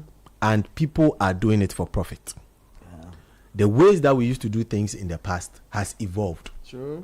So we just need to just keep abreast with the times. Yeah. So people play football because it's business. Yeah. When people are not paid their remuneration, they threaten strike in the GPL and stuff. It is business. When teams are not able to pay their players in Europe, they go into something we call administration. It happens in the championship. It is business. True. Let us understand football is business. Thank you very much. And yes, everybody have we'll be free. Everybody have a lovely Easter celebration. Thank you. Christ is risen, and we are all set free indeed. Come now, last words before you go. The greatest news I heard on Tuesday was Otuado leaving. Did you hear it on Tuesday or Monday night? No, you see, you woke up. So you see, the news came out at Tuesday around 12 midnight, 12:30 midnight. That was one of the greatest news. At that time, they were praying, they were kabing. Very they good. saw the direction from God. Yes. Thank you, Sadi. Sadi, I love to call him Sadi Edmond, and Kobnama for us all, and Ima also did a fantastic job helping us with a lot of technical assistance here in the studio. Emmanuel Lati, fantastic guy. And Edwin Kwakofi, he's behind the screens. He makes sure every production goes smoothly as planned. And the guys on YouTube as well. I'm unable to read the last bits of your messages. Thank you very much for staying with us. And people who called in and those who sent messages on WhatsApp. So we do really appreciate you on this network. And I should say a solid shout out to Kwesi Setre. Hard guy, Kwesi Setre. He's also always in tune. And he's a solid guy as well. And an amazing happy birthday once more to my old boy, Mr. Patrick Ocheredako. An amazing birthday to you. Before we go, I've got one birthday that I have to do as well. So let me do this and then use that to close the chapter. Finally, here on the show. This is the Republic of Football. We'll come your way, Rico, every other weekend on Saturday and Sunday from 2 to 5 p.m. and on TV as well on Channel 1 TV. So let me say an amazing birthday to, in fact, in advance to Sean James Ahemfo Kwachi Jan. It's his 6th birthday. He says he loves Real Madrid. So from his parent and myself, I say an amazing happy birthday to you, Sean James Ahemfo Kwachi Jan. God bless you richly.